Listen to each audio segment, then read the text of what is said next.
What's up, people? 3HL Ron Slay right here. Guess what you need to do, man? Like the chat. Like it. Subscribe. Do it all, man. We need you. We want you. You got to be there. Don't you want to be in the building?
We've got Kickstand drinks that you need to try. We may or may not have tried these. We may or may not wait until the end of the show to try more of these. But very refreshing. And our guy Darren Rovell is one of the guys behind Kickstand. And he brought over roasted jalapeno cucumber, which may or may not be really fresh tasting. Yes. Well, let me go against the rules because I'm a buck the system. Hey, I tried it. Hey, this thing right here, I'm telling you right now, man. When it hits your lips, man, you get the cucumber refreshing taste. Yeah. And then at the back of your throat, but it stays there for a little minute, is the jalapeno. And I keep on drinking more to try to get the jalapeno down. It won't go down. It's So good for jalapeno. But in a good way, yeah. Like, yeah, they ain't stuck. That's Oh, what my God, I'm choking. Well, no, at first, Rovell's like, hey, it's roasted jalapeno cucumber. I'm like, what the hell is that? Yeah, like who came up with that flavor? Right? Because if I'm standing in the store, Yeah. I'm not buying that flavor. But then I taste that flavor and I'm like, oh, It does something to you. I'm buying that flavor. And you know what the cheat code is? And I think Rovell got it figured out? Cheat code. Cucumber. Cucumber's a cheat code for refreshing. You know, you always see women laying out. Well, I guess I always look to see women laying out, and they always got the cucumbers over their eyes. Okay, you're sharing way too much already. We're 2 minutes in. Oh yeah, I didn't have nothing to You drink. just told the bosses that you're drinking, and you just said that you look at girls in bikinis. Everything I said was a lie outside of the drink. It's We are. Yes. Get away from Yeah, please save us before Save we me. lose our team member here. Is this what happens when I'm off? Yes. Yes.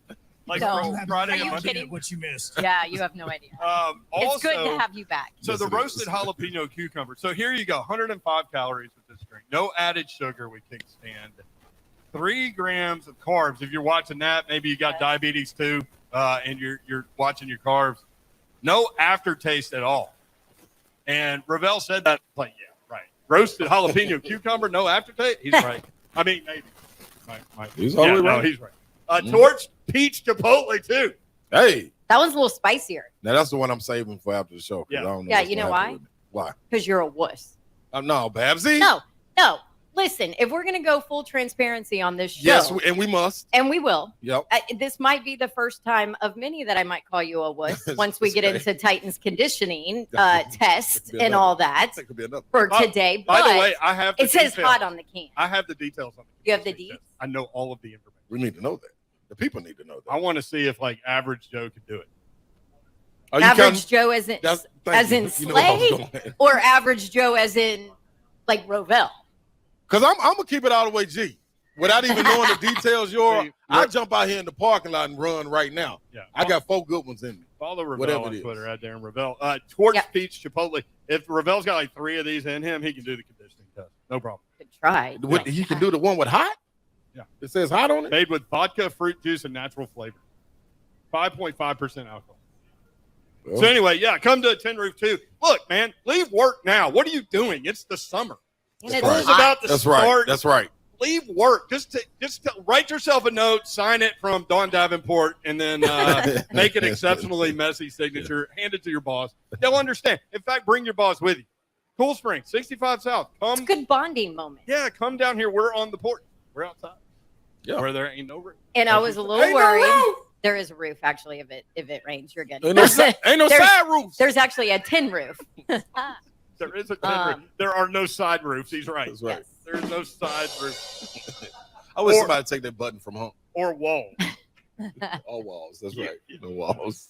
Man, I feel the energy. Can you just feel the training camp has begun? It's on. Energy. Day one, training camp has begun. You guys spent a lot of time yesterday talking about how the veterans would report today. They did. So do we want conditioning test details? Yes. Gotta have. All right, we've got 2 questions for you as we start today's show. If you want to jump in, we want to hear from a lot of you as we have made it. I've heard a lot of the hosts today congratulating everyone making it through the long, hot summer. I feel like we've had a lot of topics this summer, though. It's been a fun one.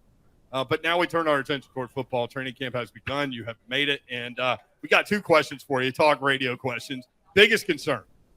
And me and Slay are going to completely 100% agree. I already know that. I don't remember where Dawn is on this. But for me, the biggest concern going into training camp has not changed. Offensive line. No question. And Slay's been talking about that since the season ended last year. No question. Where are you biggest concern wise? Pass catchers. Pass catchers. So there So you that's wide receiver, tight end, running backs who will be catching balls. Pass catchers. go. Defensive backs, they catch balls. I'm not worried about that side of the ball. Maybe we should be. I don't know. Isn't it funny how like sometimes the things you're not worried about turn out to be the things you should have been worried about? Yeah, that happens. It does happen. So that's one question. Biggest concern as we head into training camp, and the thing you're most excited about. 615-737-1045. You call, we'll go to you. 615-737-1045. Caller intensive show today. We do have some guests. Jim Wyatt will check in. TennesseeTitans.com. Allan Bell will check in, talking all kinds of sports. Hit things from a Vegas perspective. Darren Rovell in the sports business world for a long time. We'll have him on as well because he is here. He is at Tin Roof too. He's in the building. He has left New Jersey and come to Nashville, where it is hot. I have heard a rumor Uh-oh. that possibly at some point Eddie George might swing on it. Oh. He's actually a part of this Kickstand brand. Well, that So- makes sense. We will. He's an influencer and investor. It He's makes the eye guy. so much sense, Babsy. So So you're saying Perhaps. that Eddie George is more attractive than Darren Rovell? Is this where we are? yes. I mean, I won't sugarcoat it. Sorry, We Rovell. like to tell the truth on Well, this show. it's- So it's not good. just yes, but hell yes. It's good that you won't sugarcoat it because there's no sugar in Kickstand. As I Honk, hit it. Get him. We got a little delay. Yes. Well, we're on remote. So we are. people Hey, can by come the way, see our sweaty bodies. Like if you want to see our sweaty, I'm not talking about Dawn. I'm talking about me and Ron. You come hang out with Dawn. She was on television. This is most definitely a shirt off moment. We're on radio. Shirt off moment could come at any time. So if you really want to have a shirt off contest, call me. Do you have the Aaron Rodgers on underneath that T-shirt? Yeah, I do. I saw him. I got a weird one on though. I got a Reebok one. I don't even know where I got this from. You know, you just find stuff in your drawer, and I'm down. I ain't washed. Like, I don't know what this is. A silly looking. I'm sorry. Undershirt. Did you say not washed? Yeah, I ain't washed my clothes. Like they piled up. No, I'm saying the clothes I got on clean. But the clothes in my dirty hamper, yeah, I'm loaded up. You're not wearing the dirt. Okay. No, yeah, I ain't wearing the dirt. I was about to be like, well, looks like I'm not sitting next to you. No. You know I smell good, Babs. That's one thing you're going to be able to see. You do. And smell. Not see, but I smell good when I come in the building. I don't know if you're going to smell good after all this sweat that we're going to You wouldn't smell good after the conditioning test. And if you'd probably be dead. I'll get out there right now in this parking lot, get Kirby to mark off 60 yards and run this conditioning test. See, I already had a question. Which tin roof are y'all at? Tin Roof 2 in Cool Spring. Mm-hmm. Tin Roof 2, Cool Spring. Right here on the patio. Carruthers. Yes. Carruthers Parkway. Boom. I heard Slay talking about walking across the street from something. And I'm like, and you go, well, it is kind of a busy street. I'm like, hell yeah. You might want to run across the street. A Moment's Peace. Moment's Peace is on the other side of the street. That's what it was. Hey, by the way, I know a lot of Vanderbilt fans get on us because of you two. They think that we're, Tennessee only show, which we're not. We're very professional on this show. Yes, and we are actually, Darren Rovell collects sports memorabilia, a ton of it. Yep. So we are giving away today a 2019 Vanderbilt Commodores team signed baseball. Oh, wow. By everybody. And you remember that 2019. Dude, Rovell, man. Yeah, it's an SEC ball. It's worth like almost $400. I see the NCAA logo, NCAA championship, official ball, NCAA championship, SEC, extra innings technology, and then a bunch of blue ink with signatures in a Ziploc bag, no less. Yes, whole team has signed it. We've got the certificate of authenticity. Got all that. So we're going to be giving that away today as well. So come see us, sign up to win that. And you know what? Hang out. To match that, in my truck, I've got something for y'all too. Wait, people can win something out of your truck? You can win something out of my truck. We used to do this with Mickey. Yeah. You know what it is? But Mickey's was like kind of crappy stuff. My first pitch ball is in my truck. I'll sign it for you. And so is Slade. I'll sign it for you, and I'll give it off to the highest bidder. Dirt marks and all. And the money will go to Laurent's school fund. There you go. No, I'll do something. You know what I mean? We'll find something to do. Why do you still have the first pitch ball in your truck? Because I was going back to practice. Just in case you get in an altercation, you need to throw it at somebody? No, just in case I wire past a mound and I'm going to get on it. Like when you're driving down 65 too slow and somebody gets behind you and then you get in a kind of a hand-waving argument? Like you. You did it. You did that to me. Driving too slow in the fast lane. That's what happens. Yeah, people need to relax. Yeah, but I flipped you off and it was good. Like, I mean, you just get it out. Yeah, that felt like hey, how you doing, brother? Hey. Flip off. Yeah, exactly. All right. Biggest concern going into training camp, thing you're most excited about, 615-737-1045. Right. When we come back, I will give you the details of the conditioning test. Do you think you could have passed? Sure. Tin Roof 2, thanks to our friends at Kickstand. Come try some. We'll be here until 6 o'clock on 104.5 The Zone. I'm Ryan Kelly with thehomeloanexpert.com. Banks are great for car loans, but when you need a home loan, you need an expert. We'll get you pre-approved the day you call in, lower rates, and with our 21-day closing guarantee, you'll be in your dream home in weeks.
Real Spirits Crushable Spice Torch Peach Chipotle is what we'll try next. I'm still into the roasted jalapeno cucumber.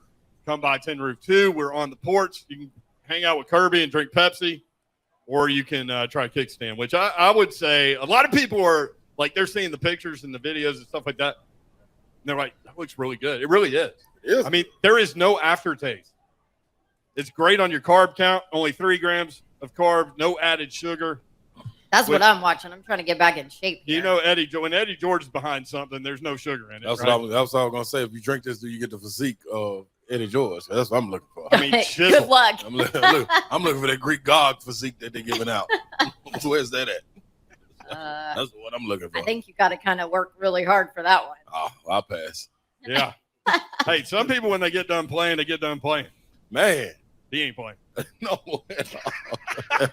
Right? Ring the bell for him. 615-737-1045. You want in that way. We'd love to see you out here, but if you want to call in and talk about Titans opening training camp, all NFL training camps are now open. We are here. We're in it. Hall of Fame game's coming up. When is that? Next week? Oh. Ready to roll. Let's get it Ready on. to roll. Are you guys training camp people? Or because a lot of people like to make fun of like preseason games. Yeah. I don't like to make fun of preseason games.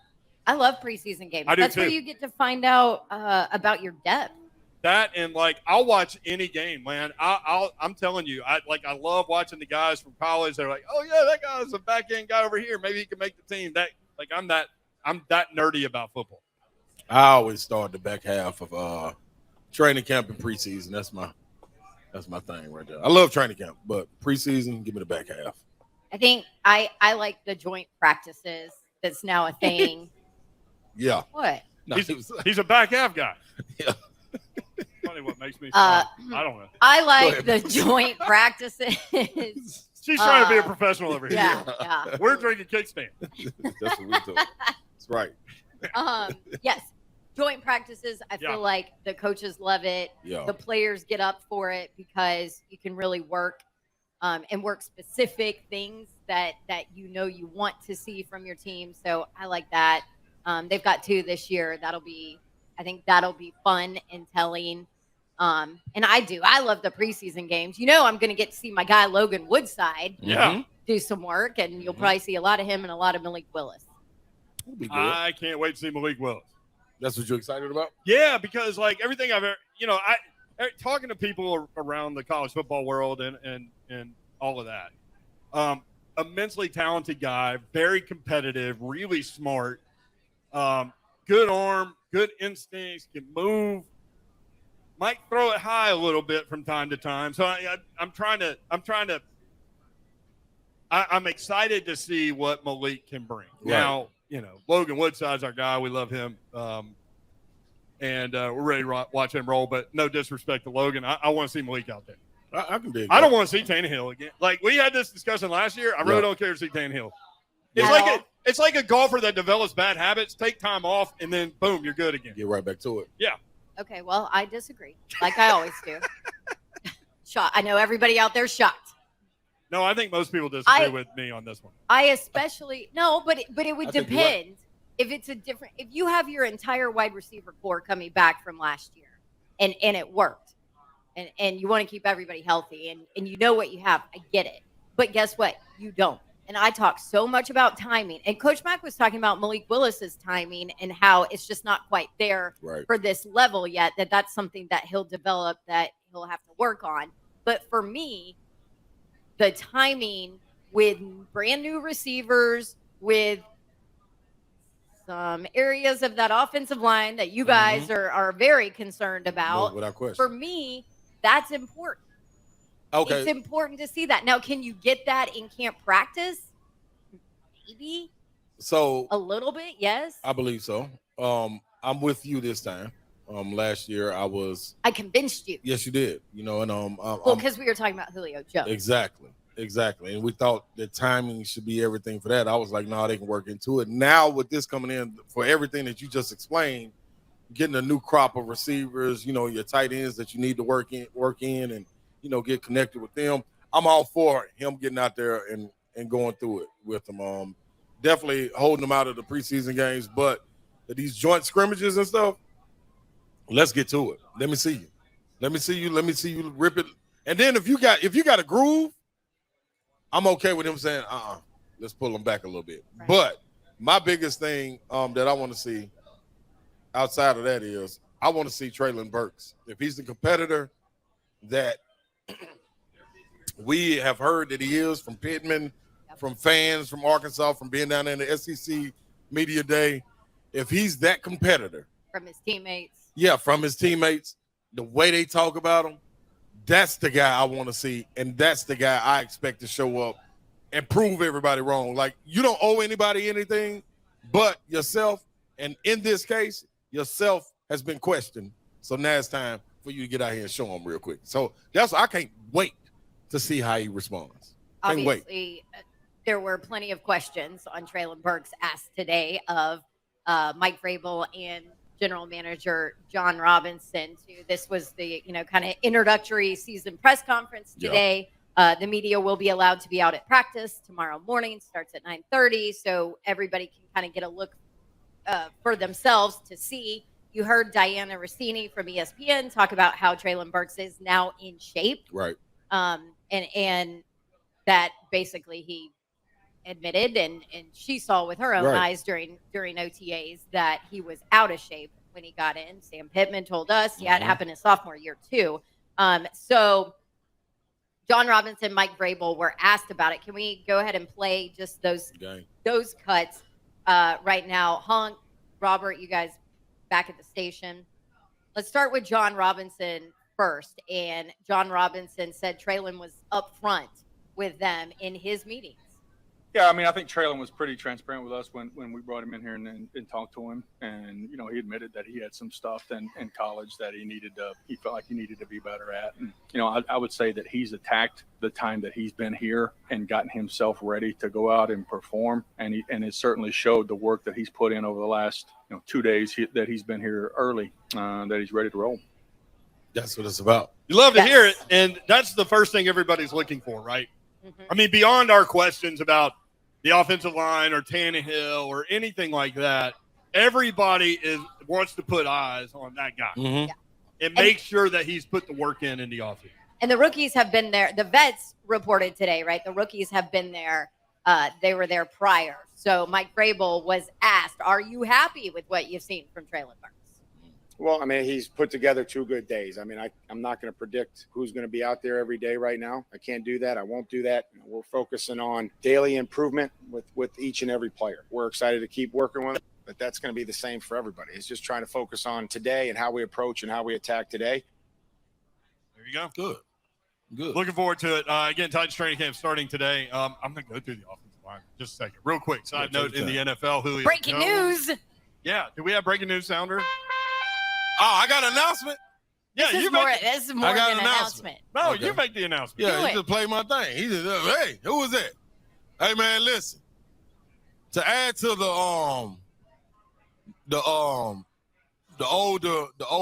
older age statesmen down in Tampa, they like to let everybody know that Julio Jones just signed a 1-year deal with the Buccaneers. So salute to the old guys. Is anybody surprised by that? No. I mean, doesn't that make sense? Every bit of it. No, actually, the Colts would have made more sense to me. You know what? The Colts? Why Colts? I think he wanted to get away from Matt Ryan. Because Matt Ryan's there. Because they have – listen. No, you and your little Matt Ryan hate over here. I will not stand for it anymore. I am going to stop it right I can do my neck like that too, Babs. I'm telling you right now, these people don't want to be around. You don't have the finger to go with it. No. Hey, man, listen. That was the reason he wanted to get away from Atlanta in the first place. So if he would have go to backtrack and go back to Matt Ryan, just because it's a different circumstance, different team, I would have been shocked about that. You know what I'm saying? I can most definitely. He was a 7-time Pro Bowler with Matt Ryan. Man, he looking at Matt Ryan like, hey, man, you can't even get it deep no more, man. I'm cool on that. Well, guess what? Matt Ryan's looking at him and saying, you can't even get on the field and stay healthy. See, and that's why they don't need to be together. But that's why he's perfect example, man. I mean, yeah. No, you're right. I mean, Tom Brady knows how to utilize. Hey, look, I know you're not going to be able to last a season, so this is what I need from you. Here you go. And they need time for Godwin to get back from injury. You know, I know Mike Evans will love it just to be able to pick his brains, such as AJ did here. Right. That's going to be big time. But outside of him being a great guy in the locker room, and I'm not going to be sold on any more of what I expected last year from Julio, honestly. You know what I'm saying? Give me some situational things for him. I think that's fine for him. And last year was 31 catches, 434 yards, and a touchdown. So that's it. Do we cut that in half? Or is it with Brady? No, I don't think you cut it in half when you've got Brady. At least, that's the floor. Yeah. That's the floor for him. Okay. I think you cut it in half. You do? You think he's done? What? Cheers. Oh, I thought my mic wasn't working or something. They just mic cheer. Hey, man, I've been looking for you, man. I've been calling you and everything, dog. What are you doing? You can't Albert answer Hazelwood. You gave me the wrong number, man. See, listen, when Vol see each other, man, we got a different connection and a different communication. So, you know what I mean? That was a Vol communication right there. Y'all excuse that. That is really funny. We've been talking about getting Albert Hazelwood on the show, and here he comes. I'm talking about been calling my dog, man. You want to talk about somebody dominating on that football field. 1045. Hey, Big Al, they did the conditioning test today. You ready to roll? The conditioning test. Yeah, everybody got time for that. Like, I'm retired. Everybody got time for that, Al. Hey, you know one more person, though, that I'm excited to see? Who? If Robert Woods can take command of that wide receiver locker room. Bobby Tree. If he can take command of that, like, because you got to have somebody that you follow. He can do it verbally, but he's got to put it out on the field for that message to take hold, right? So doesn't that make you excited with him and Caleb Farley both being cleared and they full go in training camp? I was kind of surprised by that, actually. I was too. That's why I'm like, hey, man, it's time to get to it. Yeah. We ain't holding no punches. All right, I mentioned the conditioning test. Here is the conditioning test. By the way, we're at 10 Roof 2. We would love to see you. We'll be here until 6 o'clock. And we are trying the brand new, and you can too, Kickstand drink. We got the Peach Chipotle. The Peachel. I combine words all the time. That. Torch Peachel. And the roasted jalapeno cucumber, and very refreshing drinks. And you need to come by and try them. Here is the conditioning test. Okay, right? Talk to me. It's different for different positions. I mean, that makes sense. You're not going to make a wide receiver do what your defensive linemen do, right? I would or vice versa. not. Yes. I would hope. Skill position, 20 times 60 yards. Mm-hmm. You have 6 seconds to complete each rep. Then you have about 25 seconds in between. That's moving, but you got that recovery is long. That's a long recovery. 25 seconds longer. It's longer than you think it is. It's a long time. Now, when you get to like 14th, the 15th rep, you're like, oh man, what happened to the time? Yeah, that's that's when you hunched over a little bit. Yeah. This is mids, whatever mids is. Let me go O-line. O-line and D-line, 20 reps, 40 yards. Oh, yeah. You can do that? Yeah, put me with the big fellas. On 40 yards? Hell yeah. You can do that right now? 10 of them. Not 20. Not 20. Well, your you were all in. No. Your confidence level went way down. See, that's what I be trying to tell y'all. Y'all think I just be out here just talking. I know my limitations, you know what I mean? Like the 40, I got one good run in me. You know what I mean? But under this, listen, that's cool. I saw you run down the hall at work as fast as you could, and you were moving. Them legs get long. When it's time to move, them legs get longer. You got to stride them things on out. And what happened the next week? He had hip issues. Oh, yeah. I'm back now, though. No, it was groin. Was it hip? Yeah, it was hip. It's a mixture. It was hip. I think it was hip flexor. It's a lot of going on. I need the feet and hands stretch. No, you don't. Okay. So the mid-sized guys. So what's mid-sized? Linebackers and tight ends? Running backs, yeah. I guess. Skill position, 20 times 60 yards. O-line, D-line, 20 times 40 yards. The mids are 20 times 50 yards. That's 6 seconds for each rep, about 25 seconds in between. You give me 6 seconds to run 40 yards. Come on, dog. With the 25-second rest, I got you 10. So you think it's pretty simple? You know, I don't think it's simple. We need to ask Albert. No, I don't think it's simple because he'll tell you. Albert was the king of training camp, man. I will say. That guy was out there throwing people around, and it got very physical from time to time. Like, as it's supposed to. Yeah. Let me tell you this, man. A difference. Like we talked about the difference yesterday between pro and college. Also, with conditioning in college is way worse than conditional and the professionals. Because they expect you to come in ready. Yeah, because you're a pro. You know what I mean? That's what you got to do. So you go like get that you don't done. have to spend time conditioning because you should have already There done you go. And you're popping pads more. Man, and all what? that You stuff. got and you got to save your body. You know what I mean? Like it's something on the line for real. In college, man, they run your tongues out. Man, we had to do 100-yard shuttles. 10 what was our 100-yard shuttle in? I'm gonna have to text Big Rod and see, man. Like, it was crazy. We had to do stairs all the time in that Coliseum. I told my shin splits. Oh man! I told my shins to start hurting. Some of our girls did. It was over the summer though. See what I'm saying? And at some point, and it's one of those things. If your teammates don't finish, you all redo it. So I'm sitting there carrying my middle hitter, carrying her on my back. Yeah, you will make this because I ain't doing it again. Can't you see that? Yeah. Yes, without question. I guarantee, man, it was way worse in the pro ranks. I mean, in the college ranks than doing pro ranks conditioning. Yeah. Big Al, what you think about that? Conditioning worse in college or pros? Conditioning worse in college or pros?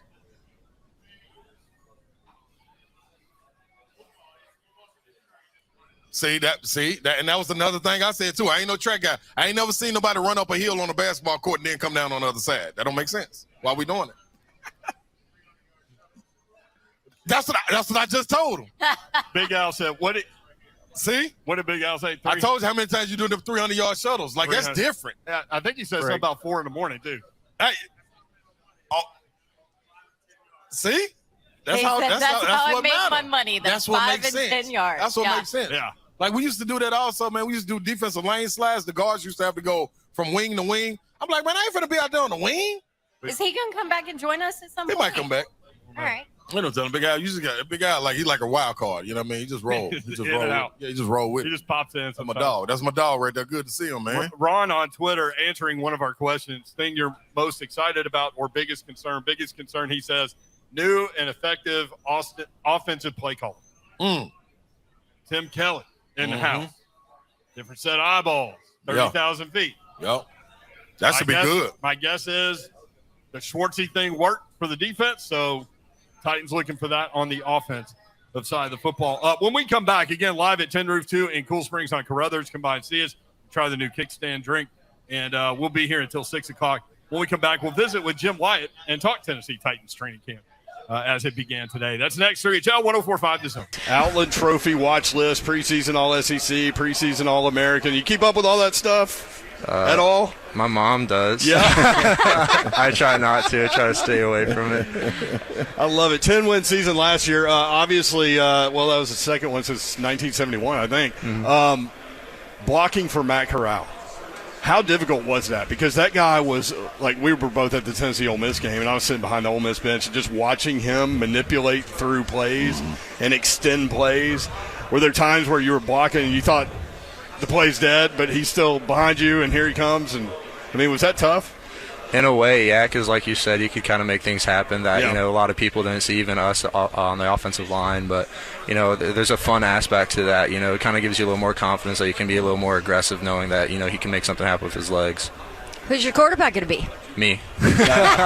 You were ready for that one, yes, weren't you? I'm playing quarterback. No, but I mean, emergency quarterback. Yeah, hey, that's always a thing, I can right? spin it. From what I hear, you were quite athletic, which I know Slay's going to get into. But before that, how different is it with the two quarterbacks, and what does each kind of bring to the table? Yeah, I mean, I think first off, it's just kind of a different experience for us, just because we were so set on Matt Corral was our guy. And it was pretty obvious. He ran the team and he ran the offense, but they both are a little different how they do things. Both great at what they do, though. We're in a really fortunate spot. We might have a quarterback battle going into the season, but they're both really two great options to have.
busted it.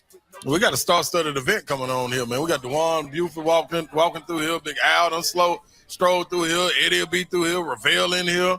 You got Bubba from Dixon in here. Wearing a Tennessee shirt. That's Bubba, who is an Alabama fan, but not this year because he lost the bet. That's right. Can't be. It's part of it. Can't be. I forget. You got to represent. You got to represent. What was the bet? About my pitch.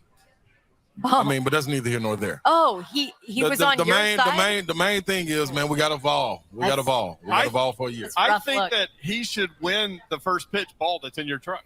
I'm like Danny White. Danny White going out there recruiting people to give money. I'm going out there recruiting fans. I got us one, y'all. The former punter and quarterback for the Dallas Cowboys. No. That's a weird pull. Danny White? I love Danny White. I immediately think of the Tennessee. Thank you, Babsy. Yeah, I guess I'm in the present. Yours been on assignment. Yeah. They're not related. That's right. By the way. He's been on the beach drinking kickstands, so you know. Actually, I asked him if they were related. He goes, I get that all the time, but no, we're not related. So, well, guess what? It's a lot of them. Yeah. Like Mike White, the dad, the sister, all of them in athletics. So that's I was going to say they're all super ADs. successful. Mm-hmm. Duke, Tennessee, everywhere. Titans beginning training camp today. Our friend Jim Wyatt with TennesseeTitans.com is with us now. Jimmy, what's up? How are you? Jim. I'm doing great. How you guys doing? Long, hot summer, man. It's over. Now it's time to monitor the TennesseeTitans.com website for profiles and things like that. What are you working on specifically these days for the website? Well, we're starting tomorrow. Be a lot of practice reports. I wrap up the training camp previews tomorrow with special teams. Did like 11 of them leading up to camp, and now camp's here. Did a mailbag today. Did something off of Mike Vrabel's press conference today, and then tomorrow we'll have practice reports with the first practice scheduled for 9:30. So it's getting ready to get busy. Certainly, it's different now. Camp now is different than it was when I first started. Covering the NFL, where you had 2-a-days, practices were once a day during the morning. So every session is important. I know a lot of new players, intriguing storylines heading into camp, and I'm looking forward to getting this thing going. All right, so biggest question. So for me and Slay, it's offensive line. Obviously, Aaron Brewer, DeMarco Jones battling it out at left guard. Can Dylan Radence be the right tackle? Some of the questions for us, for Babs, it's pass catcher. What do you think the biggest question most people have? I think obviously the O-line is huge because you've got to be able to protect. You've got to be able to pave the way for Derrick Henry. You've got 2 open spots. That's what people can be watching. But reality is nobody gets real excited about watching that. They just want to know, okay, who's going to be your starting left guard for September the 11th, and who's going to be your right tackle. What I think most people are intrigued by is who's going to be catching the ball. And you've got some big names that you're trying to replace. One of them, A.J. Brown. Julio Jones didn't play a lot last year, but he is now gone, headed to Tampa. That's just come out within the last 15, 20 minutes. And, for the Titans, you've got a lot of unproven players. I think obviously Nick Westbrook-Akina, people are familiar with him, but you've got Robert Woods, who's coming off an ACL. You've got Treylon Burks, a first-round pick. A couple of second-year players in Des Fitzpatrick and Race McMath. How are they going to step up? Joshua Malone had a really good offseason, I think. Can he sustain it? And then you've got, other guys like Kyle Phillips, one of your draft picks, that's trying to make a name for himself. Other guys like Cody Hollister and Mason Kinsey, who have been trying to break through. So I think that's the question most people have, is who's going to emerge from that group? How are they going to look heading into the season? What's the distribution of catches going to look like? Who's going to be your starting group? That's where I get the most questions, and I get it because, A.J. Brown really left some big shoes to fill. Speaking of wide receiver, real quick, sorry, Babs. Josh Malone, does he have a shot, Jimmy? Well, if they made roster decisions after minicamp, he'd be on the team. There's no doubt about it. I thought he was the most, one of the, probably behind Westbrook-Akina, probably one of the most consistent guys this offseason. But he's got to be able to sustain it during camp and in preseason games. I definitely think he has a shot. He consistently caught the ball during the offseason. He got behind guys during the offseason. He brings the speed element to that position. He's long. He can go up and get the football.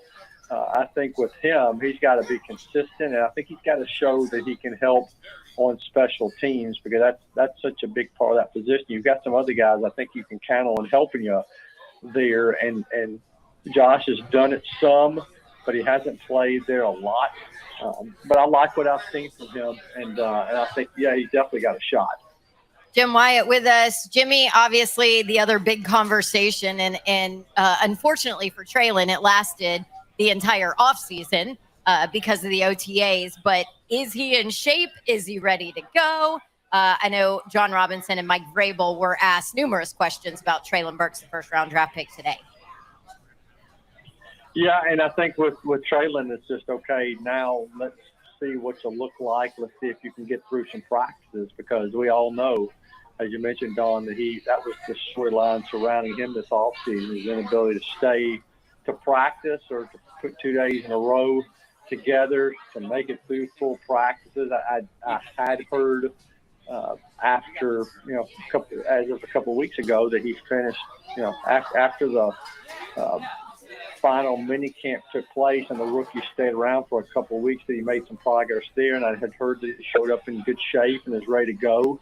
And I know Mike Vrabel and John Robinson both talked, optimistically about him today. But he's in kind of a prove it situation, because we haven't seen him, stay out there. We haven't seen what you hope to see from him. And now he's got a chance to kind of show maybe this is why you picked him at number 18. So I've heard good things. I hear he's made some progress, but now I just need to see it. A couple other guys that I'm intrigued to see, like in terms of where they are. Taylor Lewan's second year off that injury. Also Bud Dupree, second year off the injury. And then Bobby Trees, first year off the injury. Anxious to see what those guys look like. Yeah, and I do think Lewan, based on seeing him this offseason, he's definitely a lot further along than he was last season. He admitted he just never really felt like himself, and I think he's ready to form this year. You're right. I think Robert Woods, I think Bud Dupree, I think Caleb Farley, all those guys recovering from ACLs. Dupree with another year removed from his. Mike Vrabel said to this point that Robert Woods and Farley have been doing 90% of the stuff. I think the kind of stuff you won't see them do early in camp is maybe the one-on-one tackling drills. I think they'll still kind of give them time there, but I think that's a positive sign that neither one of those guys started training camp on the PUP list, and there's still now a lot of time between the time camp starts until you play the first game. I don't expect to see a lot of those guys in the preseason games. I know Mike Vrabel said he doesn't expect Derrick Henry to play at all in the preseason. I think they're going to be careful with some of the veterans and also with guys coming back from injury, but they're on the right track. And I think even Dupree, even though I don't know if we'll see him much during the preseason, I think he is going to look a lot different at the start of the season than he did last year. Thank you, Jimmy. Great stuff, man. We'll be monitoring the website daily. Everyone should. TennesseeTitans.com at Jim Wyatt, at Jay Wyatt Sports. Thank you, Jim. Okay, y'all have a good week. Thank you. We're back, Jimmy. We're back. We're back, yes. And we'll be back in just a minute. Tin Roof 2 in Cool Springs. That's where we are. We're on the back patio and watching the clouds roll in. The temperature has dropped. It feels really good out here. It feels phenomenal. And hey, by the way, rain or shine, we're going to be drinking Kickstand, and you should be too. Yes, and temperatures dropping for training camp this week too. I know those guys are happy. Darren Rovell behind this product, Kickstand. You need to check him out at Darren Rovell on Twitter, Sports Business Reporter for Action Network. We've known him a long time, and I know he's really excited about this product, and you will be too. Roasted jalapeno cucumber, torched peach chipotle. More coming up next. 3HL 104.5 The Zone. Hi, I'm Ryan Kelly. Is it time for some updates around the house? Last year, our average client received over $52,000 with a simple cash-out refinance. Let's make those home remodeling projects a reality. Start now at thehomeloanexpert.com.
under a tin roof to hear the rain? It's so relaxing. It's very therapeutic. You know What's what it up? is? It's like my sound meditation, get me all zen. What is? Tin roof, rain. Rain hitting the tin roof. What, I'll go to welcome sleep. to the show, Ron Slade. You ain't going to sleep. Yeah, that's gonna put me to sleep right No, now. dude, you got this kickstand drink right here. This peach Chipotle you're about to work on here at Tin Roof 2. We appreciate these guys having us out. A brand new drink you need to try. Roasted jalapeno cucumber, toasted peach Chipotle, 105 calories, no added sugar, only 3 grams of carbs, no aftertaste either. And that is true. I was talking to a real big guy that likes to drink bourbon. Like me. Ryan, I think his name Oh. is. Yeah. And he said, man, finally one of these drinks I can drink. Oh, okay. He wasn't a fan of like the other stuff. But he Like is a this fan stuff. of this. I said, man, it tastes like really clean and it's crisp going down. It does. Dude, I will say, it does exactly what the name says. It's got a little kick in it. Kick in your chest. And then like it'll go on down, but get a little kung fu kick in your chest from a kick. Hong Kong Fooey? Hong Kong. Remember him? Hong Kong Fooey. Yeah. That's right. That's right. At 3HL 1045, you want in. Brent Doherty, Dawn Davenport, there she is. Hey. She's literally right next to me.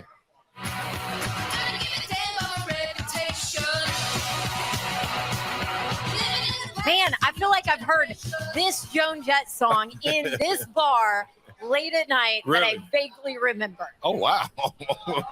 Well, Babsy, sometimes it's best not to remember a lot of things, but just how the party starts, That's all you not need to necessarily know. how it ends. That's right. Tin Roof 2, come see us. Yeah, that's weird. And this guy's always ready for a basketball game, especially right now. He went to basketball camp, and That's right. you're ready. Got That's the basketball short. His name is Ron Slade. What's happening? And from That must have been Robert's pick. at 6'8" at Bert, did you pick that? Ron me. Slade.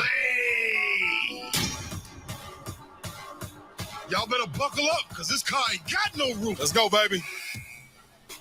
Training camp has started, baby. It's live and direct. Let's get to it. Get to it. The conditioning test today, everybody had to run. Ron Slade said he's ready. You going to do it in the parking lot? Is that what's going to I happen? will. If we can get Kirby to go out there and mark it off, we'll probably have to go help him because, running is his lane. You know what I mean? He probably could better at marking stuff off. But, yeah, I said I got 10 in me. They said 10 40-yard sprints. What was the time, though? 6 seconds per rep. 6 You seconds get about per rep. 25 seconds in between. No, it can't be about. Don't about me. Like you gotta have details and know exactly what it is. 25 seconds is the time, and then I'll take back off. I got that, man. That's cool, man. Like I said, though, man, to me, Why? why can I do it? Why are we doing this?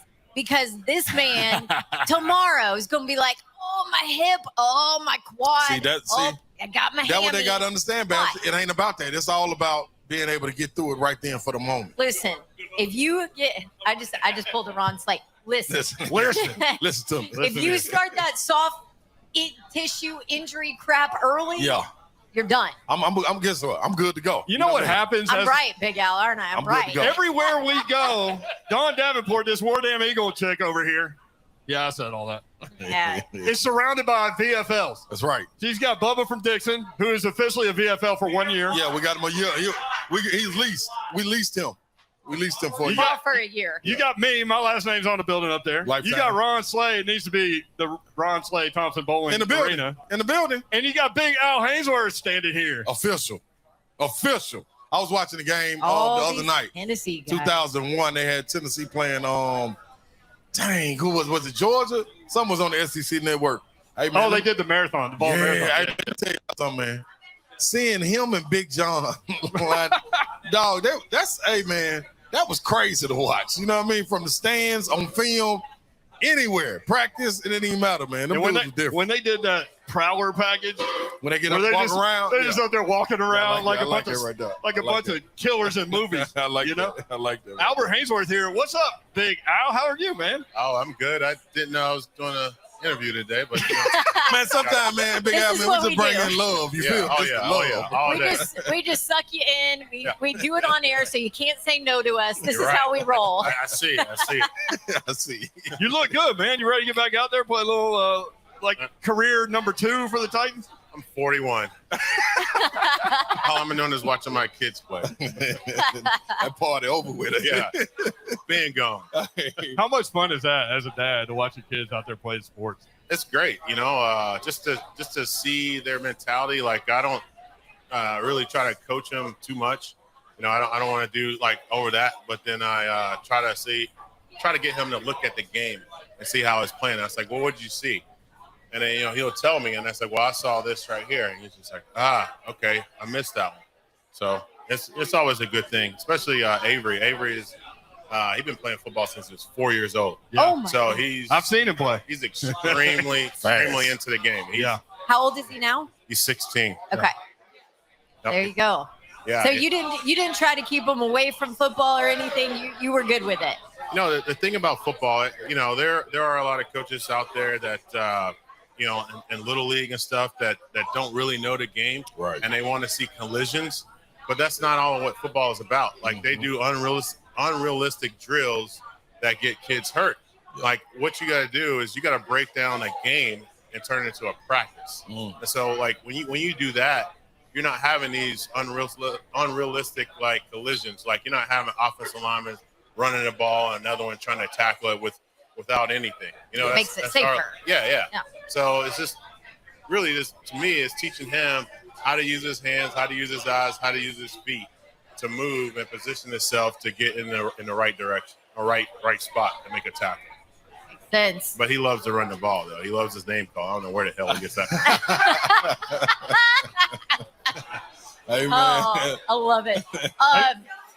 Do you remember conditioning test and training camp and all that? What's your vocal feeling on conditioning tests? I mean, it's unrealistic. It's, like in Washington, you only bring up like that Washington crap. So like I ran it and passed it twice. And then the head coach, he has a vendetta against me. So he's like, oh, you had too long of a break. So I had to run a third one. And then as soon as like I didn't pass the third, I mean, it's hard. It is super, super hard.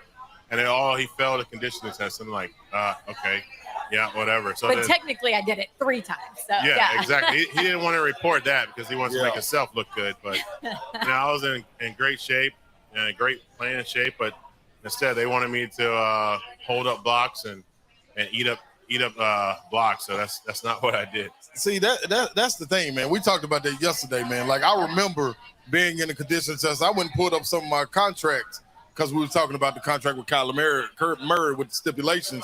And one of the guys, he wrote my agent and said he's 10 kilos overweight, which is like 22 pounds. And he doesn't look like he's in good shape, but a hell of a player. Like, the thing that matters is the hell of a player. Like, what are you talking about? In the game, I know what to do. We ain't out here to run cross country, man. They took us out in the woods and made us run start to finish. Man, I stopped in the woods and they sent one of them little portable cars to come pick me up. You know what I mean? Like, y'all didn't pay me to do this, man. He had to coach Boone, like running to see the graveyard. Yeah, exactly. Like, what we doing here, dog? Yeah, come on. This ain't got nothing to do with the court. I ain't dodged rocks and sticks and none of that on the court, man. The last time you knew the court is flat. Yeah, there's come on, no man. Rocks, there's no crazy That's stuff what makes sense to me. You know what I mean? Along those lines, though, you also talked about you played better at a bigger weight. When you lost weight, you got pushed around. So, Albert, that kind of goes to you. And I feel like we see it a lot of times, especially in college, where players are used differently from their skill set. You know what I mean? Like there's something that you did really, really well, and sometimes coaches don't utilize what you do really, really well. How important is it when you look at talents like yourself, like you were, and even nowadays, how important is it to be used properly? Well, it's crazy. I just did a podcast this morning with it wasn't the Boom Boom Room though, but no, it wasn't the Boom Boom. Okay, all right, go but ahead. we're out in Arizona, so it was Tank Johnson, and so Tank, he was just like, he asked about it. He's like, when you came from Tennessee to Washington, like what was so different? I said, all right, well, just imagine if I'm a brain surgeon. I'm the top in the world brain surgeon, or doctor, and then I get to Washington, and they're like, hey, you're not going to be doing brain surgery. I want you to be a cardiologist. Yes, I'm still a doctor, and I should be able to somewhat do it, but I'm not going to be nowhere near as effective as I was when I could do brain surgery with my eyes closed. So that's kind of what it was. It was just like learning a completely new position of how I played and something I've never done. Yeah. And from starting at 6 years old up until I got to Washington, so that was like, 22, 23 years. So, I mean, it's just, it's a big difference. Albert Hainsworth with us live at Tin Roof, too. Yeah. After, like, having done this for like 25 years, that's one of the more perplexing things I've ever seen is Washington giving you that money coming off what I consistently have said is the best defensive tackle season in the history of the league, and then asking you to, as you said, eat up blockers. And how frustrating was that? It was extremely frustrating. Not saying I did everything perfect, but it was, you can't sit here and say, hey, they're asking me to do something that like I've never done before, because then you're talking bad about the team. So the player is more like handicapped and can't say much. And, until you're out of it, now you can talk about it as much as you want. We got a tweet from Larry. He said, my favorite Hainsworth moment when he jumped over the center and tackled the quarterback. You had a bunch of those moments. I mean, you went through a stretch where you literally would just pick people up, throw them, and then go. I mean, it was just part of the game. And like me, I just love just to dominate, another individual on the field, that's what really like drove me. Yeah. For somebody to think that they can block me one-on-one or 2-on-1, and I'm just going to show them, like, I'm more man. Like, I want this more than you, and I want to destroy you in front of your family, in front of your kids, in front of your mom, because, to them, you're the superhero, and now I'm the kryptonite. I mean, that's what I live for. I need that put into a cut. And I need it played every day because that's like my spirit animal right there. Like when you wake up in the morning, you just need to hear Big Al talking about moving humans, grown-ass men. Destroy you in front of your family. It was. I don't know. It could have been like nasty with that. That's just what it was. Like, you're out here on the field thinking you can block me. I'm going to show you completely different. You're going to know that you're the weaker human on this field. I mean, there's no other feeling that you could have in life, right? Not at all. You can't buy it. You can't buy that high. Yeah. Oh, speaking of somebody else that did that. EG in the house. Eddie George in the house at Tin Roof. Star studded, baby. Star studded. Al, man. Hey, it's good to see you, brother. Thank you for hopping on for a few minutes, man. Really appreciate that. Anytime, man. I got a free drink out of James, so that's always great. James. All right, 3HL broadcast live, Tin Roof 2. You need to get out here. We'll be here until 6 o'clock. Try the new drinks, Kickstand. There are a lot of people here trying it and loving it, and you will too. We'll be here until 6, Tin Roof 2. I don't know what's happening next. Darren Rovell, Eddie George. There's a star-studded. This is roulette. We're playing roulette, star roulette. That's what we're playing today. That's next on 104.5 The Zone. As the Titans get ready. So you got Music City Autoplex. I'm Ryan Kelly with thehomeloanexpert.com. Banks are great for car loans, but when you need a home loan, you need an expert. We'll get you pre-approved the day you call in, lower rates, and with our 21-day closing guarantee, you'll be in your dream home in weeks.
Report Ron Slay broadcasting live at Cool Springs at 10 Roof 2 on Carruthers. Come by and see us. We'll be here until 6 o'clock. We're having fun on this porch, man. That's a real live party out here, man. I feel like it's a real party. It is a real party. I got to keep you boys in check or something to keep you focused. I'm already gone. Yeah. I'm already gone. He's got a cigar on the way and everything. Man, I got it popping, man. And then the man himself just walked in, man. It keep getting better, man. It does. Thanks to our friends at Kickstand. Torch to Peach Chipotle. I'm about to try that one next. Eddie George on the porch. EG, TSU football coach. What's up, man? How are you? I'm excellent. Yo, this is nice. On a Tuesday. Yeah. At 3. Good to be outside. We told everybody, go ahead and leave work and just come out here and hang out. It's just one of those days. This is amazing, man. Out here to support the launching of Kickstand, along with Darren Rovell, who I've known over, 20 some odd years. Yeah. Sports business reporter, long time sports business reporter. Listen, whatever this dude touches turns to gold. Really. I mean, he's been involved in so many different investments over time. Not to mention he is a Northwestern grad. I did my Northwestern MBA there. That's right. Over time, I was pumping that. That's the only time I'll ever wear. Hey. Well, I'll wear purple for other reasons, but hey, you actually have the purple mic, which is it's really so apropos, right? Yeah. So it's perfect timing. But it's good. Again, it's a great product here for the launching of it. I believe in it. I believe in the space that it's in. And personally, I believe in the person that's running it. I mean, when I look at investments, I look at who is leading the charge, the leadership of it, their track record, their reputation. If they have any outstanding arrests out for their issues. You want to look at some issues like, so you look into all that. But more importantly, I mean, that's what I'm out here for. And we come talk to you guys, talk a little football, talk whatever. So it's a great day. So we were talking about you earlier anyway, because conditioning test day today for the Titans as they return from training camp. And as we were talking about, some people leave professional sports and they leave it. Yeah. Others keep rolling. What do you do? Like, I'm serious. I drink Kickstand. No sugar. No Peach sugar. Chipotle. Yeah. No, workout wise, seriously, like, how hard do you still hit it? Well, I mean, hitting it hard is that not like I used to when I'm getting. I'm not taking any hits. I'm not delivering hits. I'm not, running my up mountains and 400s and wind sprints. I just try to keep everything light nowadays. High reps, to stay cut. High reps, low weight. Yeah. And try to get in at least 5 times a week because it is low impact. To me, it's about condition. I try to swim every. Yeah, but your low impact is different from like. Well, I was pulling a sled this morning. Yeah, a lot of people's max, but walking with it. Just walking with it. Grinding it out. You got to love the grind. More so about the main. So you look great, man. You can post somebody up, give them a nasty. Now I can get down in that boom room. Yeah. You know what I mean? Give me the rock. I'm gonna go to work. I'm a slow crab walk. Put that little bang on him. That's all. Hey man, but one thing, man, we were talking about the conditioning test. I said when you get to be a pro, conditioning is totally different because a lot of times you're doing it on your own. Yeah. And you are your own competition. So you don't have nobody else to push you. To me, it was more difficult in college because you're more accountable for, like Bab said, if one person don't make it, everybody got to start over and do it all over again. Now, to me, college, it was it. Like they run your tongue out in college. College, pro, you expected to come in, so it ain't really about that. It's about the game plan, putting about in managing. You're managing. It's different. It's maintenance. Right. You're not looking to add muscle. You're not. You're looking to get in shape. You're trying to actually manage your injuries from year to year because you play a long time. 5th, 6th year, you're not training to get stronger. You're trying to maintain what you have, and get through it. But in college, that's the best shape I've ever been in. Period. Really? Oh, no question. College different. Listen, that a lot of my stuff is based off of what I did in college. And I try to, as I've gotten older, I tried to stick with that same formula.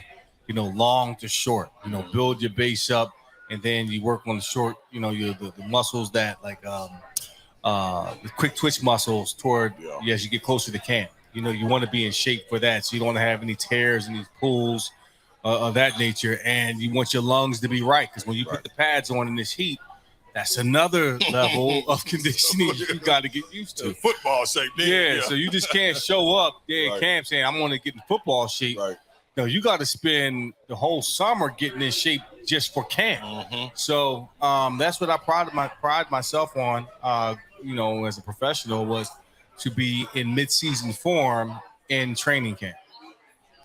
All right, let's obviously NFL training camps are all, underway starting today. College, TSU, when do you guys start? And what can we expect? We start next week. The guys report August 2nd, start practice August 3rd, and then we start our journey.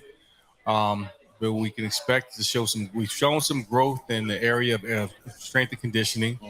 We've added some pieces and parts to our roster that I'm very excited about. It's going to be a high level of competition at the quarterback position, running back position, offensive line, wide receiver, tight end, defensive line, linebackers, corners. That's every single. So there are no starters right now. Even if you were a preseason all conference, I mean the level. What we're trying to do is create a standard by how we operate and how we prepare every day. And you're held at a high level of accountability, and we're looking to work. When you come in, when you punch in the clock, we're working. You punch in and you punch out, and that's our mentality. We don't necessarily believe in all the Instagram and the following. That has a time and place for, but at its core, we're going to be mentally and physically tough, and that's what we're going to be known for. So, how many games we're going to win? We're going to try to win them all. But each and every week, we're looking to learn and to grow and to evolve into the type of team we want to be by season's end. You mentioned the Instagram and the followers and all of that. That a little bit ties in with NIL and the players making money off their name, image, likeness. I'm curious because we talk a lot about the haves and the monster huge programs that have collectives in place, and I'm curious what you've seen out recruiting and what you hear from your kids when it comes to NIL. Well, each kid has an opportunity. I mean, a couple of our guys have NIL deals from our local businesses. Yeah, it's not the millions of dollars that some schools are producing, but it's enough for our kids to provide for them to have a quality of life that they aspire to have in college, whether that's just getting a meal or taking a girlfriend out on a date, having enough to eat throughout the course of the week when the cafeteria is shut down. So it's kind of different, but I think it's a wonderful opportunity, one, for our kids to put money in their pockets, but also to teach them about entrepreneurship, which is one of our core pillars. Being in Nashville, Tennessee has its perks. We have so many Fortune 500 companies here looking to partner with an HBCU, looking to partner with our kids. But the cost of living is really high. So we try to find those opportunities. Like, for example, there is a young man that came in from Ohio State, Kayvon Pope. He has a candle business that he just started. Oh, wow. Yeah. And so what we did, we partnered with the EC, the Entrepreneurial Center of Nashville, and they're helping him build out his business model. They've gotten him a contract with the convention center to sell 1,000 candles at $20 a pop. Wow. So we're not, giving you a fish. We're teaching you how to fish. Yeah. We're trying to build business. Yeah. And we're trying to get guys like from Slim and Husk come in and share their story. Gray and those guys. Awesome. Absolutely. So but they started from nothing. They started from nothing. Yeah. And they're on the cusp of becoming $1 billion corporation. Right. Yeah. Right. So instead of us asking them for a check, no, show us the blueprint. I'm trying to give these kids something that they're going to have for a lifetime, not coaching you for 4 years, but I'm coaching you for 40 years. Right. That's a relationship that I want to have that's beyond football. So it's those things that we're trying to create, and we're getting a lot of headway and we're moving forward. So to answer your question in short, the NIL space is awesome. There's still a lot of parameters that need to be adjusted to in terms of how they're getting these deals out. There's going to be structure around it. So we have to wait and see how that looks. TSU football coach Eddie George with us on 3HO. Eddie, let me ask you this, man. Like, you took the job over at TSU. Mm-hmm. You're a guy that does things that are well thought out. You do your history, do your homework. You know as all much about as I it. can. As much as yeah. But describing what you just described, that relationship, teaching you to survive for 40 years, not just to pacify you for 4. That's right. That's what was in the fabric, and a lot of people don't know this. That's why I'm loving that you are there and able to shine a light on Tennessee State with guys like John Merritt and Coach Gillum and all them, those guys. Even though it's different in the community and everything. That's big time. Is that what you set out to do right there, to be able to pick that torch up and run with it like you have? It's the torch. Wilma Rudolph and them sitting out there.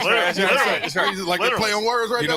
Listen, the men you just named, they have provided a blueprint of just that. And my job is to try to leave Tennessee State better than what I've gotten. Right. And they're known for national championships, all the stuff on the football field. But the men that have come out of this program, how successful they are in life, as husbands, as businessmen, as men of the community, is tremendous. And I'm really good friends with guys that went to Tennessee State. Morris Jameson, Randolph Williamson, Richard Dent.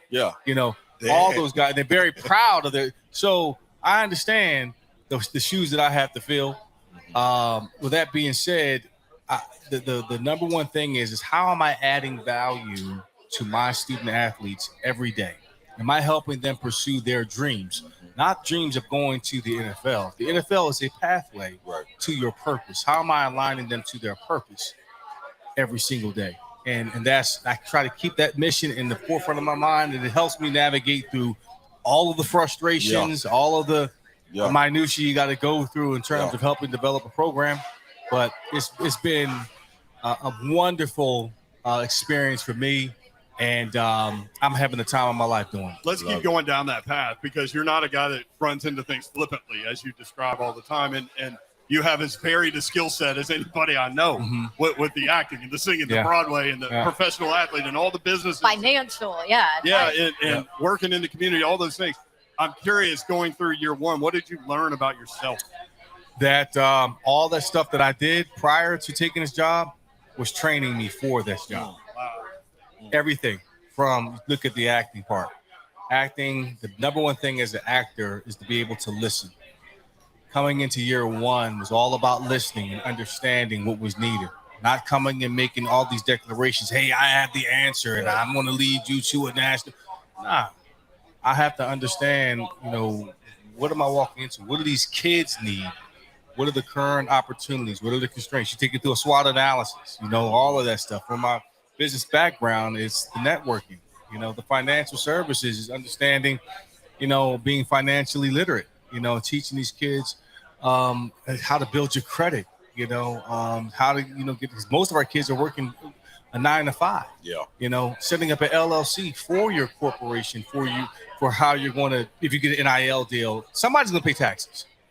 So it behooves you to get a team and understand all this. So everything that I've done up until this point has prepared me for this. Now, how long I'm going to do it, I don't know.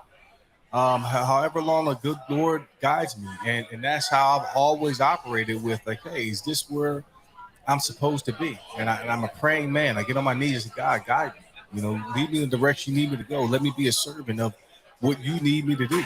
And here I am. So, again, I'm excited about it. I don't question it. I just say, hey, you know what? I know what my heart desires, but I have to be a vessel for other young men to reach their full potential. We talk a little Titans? Camp? Might as well. Training camp opened on one of the faces of the franchise. That's right. Right here. A lot of people, talking. Let me rephrase that. A lot of national people talking about Derrick Henry and not putting him as, the top running back in the league. I'm just curious to know who's the top running. If you say McCaffrey, listen. Do not. So in Vegas, it's Jonathan Taylor. Yes. Jonathan Taylor and Derrick Henry. I almost said that. George. You throw you in the right. That's the all time. Right. That's but part of it is because of what we saw last year in the postseason because he's coming off a horrific injury, and I'm amazed What that did he they even expect? played. I Right. know. I mean, what do you expect? The man missed 8 games. He's not Superman. He is human. Yeah. The fact that he came back from the injury was amazing enough to me. Now, I question how they used him in the playoffs. I thought that the running back they had in last year, during the time he was out, was more in sync with the offensive line, more in sync with the offense, and they were a different offense with him in there. Now, when Derek comes back, it's a completely different look. It's okay, we're going 22 heavy. And he just wasn't in the game shape. He wasn't in it was almost as if he was a step behind. His instincts weren't quite as sharp. Yeah. And that's not a knock. Now, it's understandable. The flip side of that, the injury wasn't that horrific that he can't bounce back from. He's got fresh legs. Yeah. That's and competitive spirit. Competitive spirit. Yeah. And not to mention, before he got injured, on his way to obliterate, not break, but obliterate Eric Dickerson's record, which he has had for over 30 some odd years. Right. So again, Derek has always everything's been questioned about this dude. As soon as he came in the league, he's too tall, he's too this, he's too that. He goes out, rushes for 1,500 yards. Next year, 2,000 yards. It's always something. So, it's not anything he's not used to. I think he'll bounce back. I think this offense has a lot to prove. Now that A.J. Brown is no longer here, that's a big deal. Yes, it is. I mean, listen, say what you want. A.J. opened the field up. Yeah. It stressed you. I mean, having being a coach, being a running back, and understanding you need a passing game to get you space, that's going to be a huge question mark. Now, can the moves that they made in the offseason offensively, that's where you're going to see where the Titans can fall in terms of that. So a lot of people concerned about Treylon Burks, the first-round draft pick wide receiver, comes into camp in OTAs out of shape. Now he's had time. Everybody says he looks great. How concerned should people be about that? Well, I mean, listen, we haven't seen him catch a single ball yet in live action, so I wouldn't be overly concerned. I mean, hell, you want your guys coming in looking a certain part, and he's going to do all this and that. I mean, Derek came in, people thought that he was going to last maybe a year or two, and look what he's turned into. Oh, the videos of the footwork. Yeah, the footwork. Right. I keep forgetting about that. I forgot about that too. Exactly. So let's not forget, you got to start. It's not how you start, it's how you finish. Yeah. So, and I know Mike Vrabel runs a tight ship over there. And I think, Treylon appears to me that he's a guy about his craft. So I think he'll be just fine. You ever hunt a hog with a knife? That's what this guy does. Nah. Hunting hogs with knives and, jumping out of airplanes and a crocodile and or helicopters, that's not me. I watch it on television, but I value my life. Yeah, maybe a film or television you can do that. Hunting a hog with a knife. Wow. Let me ask you this real quick. When you got a new 5 in front of you, what's your feeling going into training camp as far as who's what? You got a vet in Ben Jones, you got Taylor Lewan, and then everybody else you kind of fill in the gaps. Well, if you got 3 of the 5 that are in there, 3/5 of it, I'm not overly concerned. Okay. Now, the key to a great offensive line, in my opinion, is the center. Gotcha. You got to have a guy that can snap, get the hand back, get the hands up, come off blocks, be athletic enough to pull, be athletic enough to, take on, a nose guard or whatever the front is called that you have in front of you. So you have a guy that can control the center.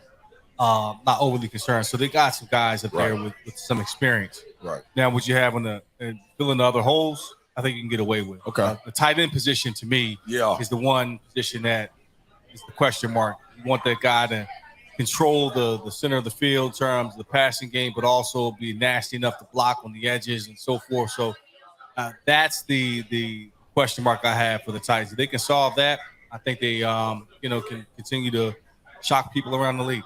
That's been Good missing. stuff. Yeah. When do you guys get started?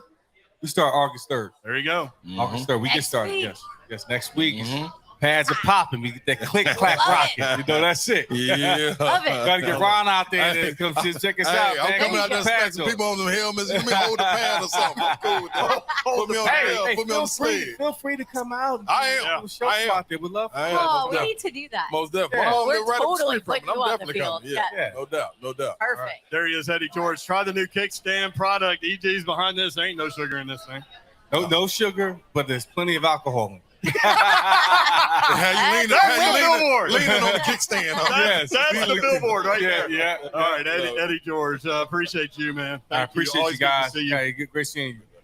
What's up? I love that shirt too, man. Thank you, man. You know, I had to go rip TSU my fella. Absolutely. Went to smoke at the camp today. With More Big Blue. 3HL coming up. 10 Roof 2. Thanks to our friends at Kickstand next on 104.5 this afternoon. Pretty much the minute the playoff was created, everybody wanted to talk about expanding it. That's how our society works, right? Question 2, Yes. you go to expansion. I'm sorry, I've is this too early? I've been on the air for 48 seconds before Dawn headed down that path. I thought it was going to be Ron. Did it? Yeah, it's not the Super Bowl. It didn't work my way around to me yet. I should have let it be Slay. What I mean. All right, Bill. So what do you think here? What are we looking at? 12, 24, 8. No, I it's know. natural. Go ahead. Yes, but it's natural it to is. think about more teams. Yeah. Every sport bracket has increased. I mean, literally every sport, including ours. Yeah. When we went from 0 back in the old bowl days to the BCS, now to the 4. So people love to talk about how can we make this better. And the problem is a good problem for us in college football. People want more college football. Always. That's not all bad. Well, and the funny thing is, like, the anti-playoff guy was always, it'll diminish the importance of the regular season, which I argued against. A lot of people did, but it hasn't done that at all. You know, you're right. I think the jury's out on that.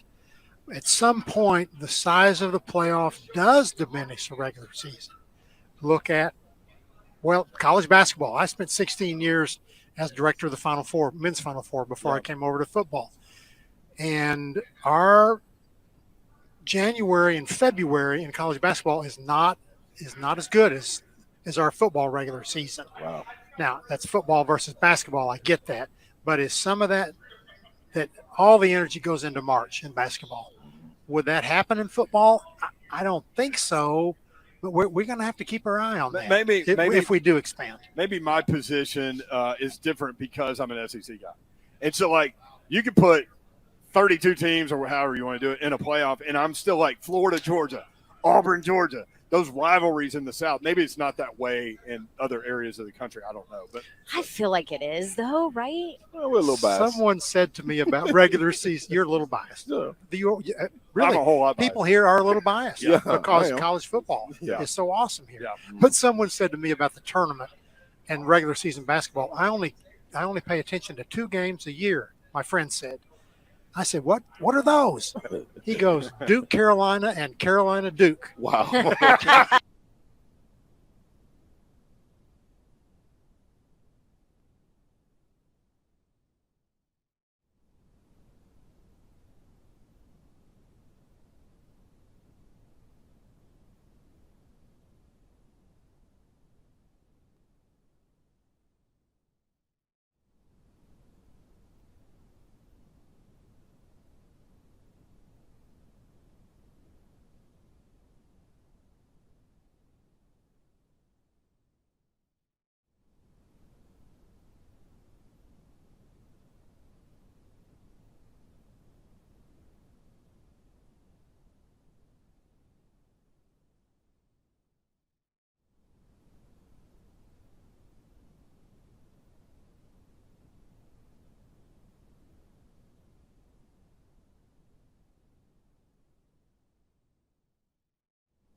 here, man, wearing a Tennessee shirt.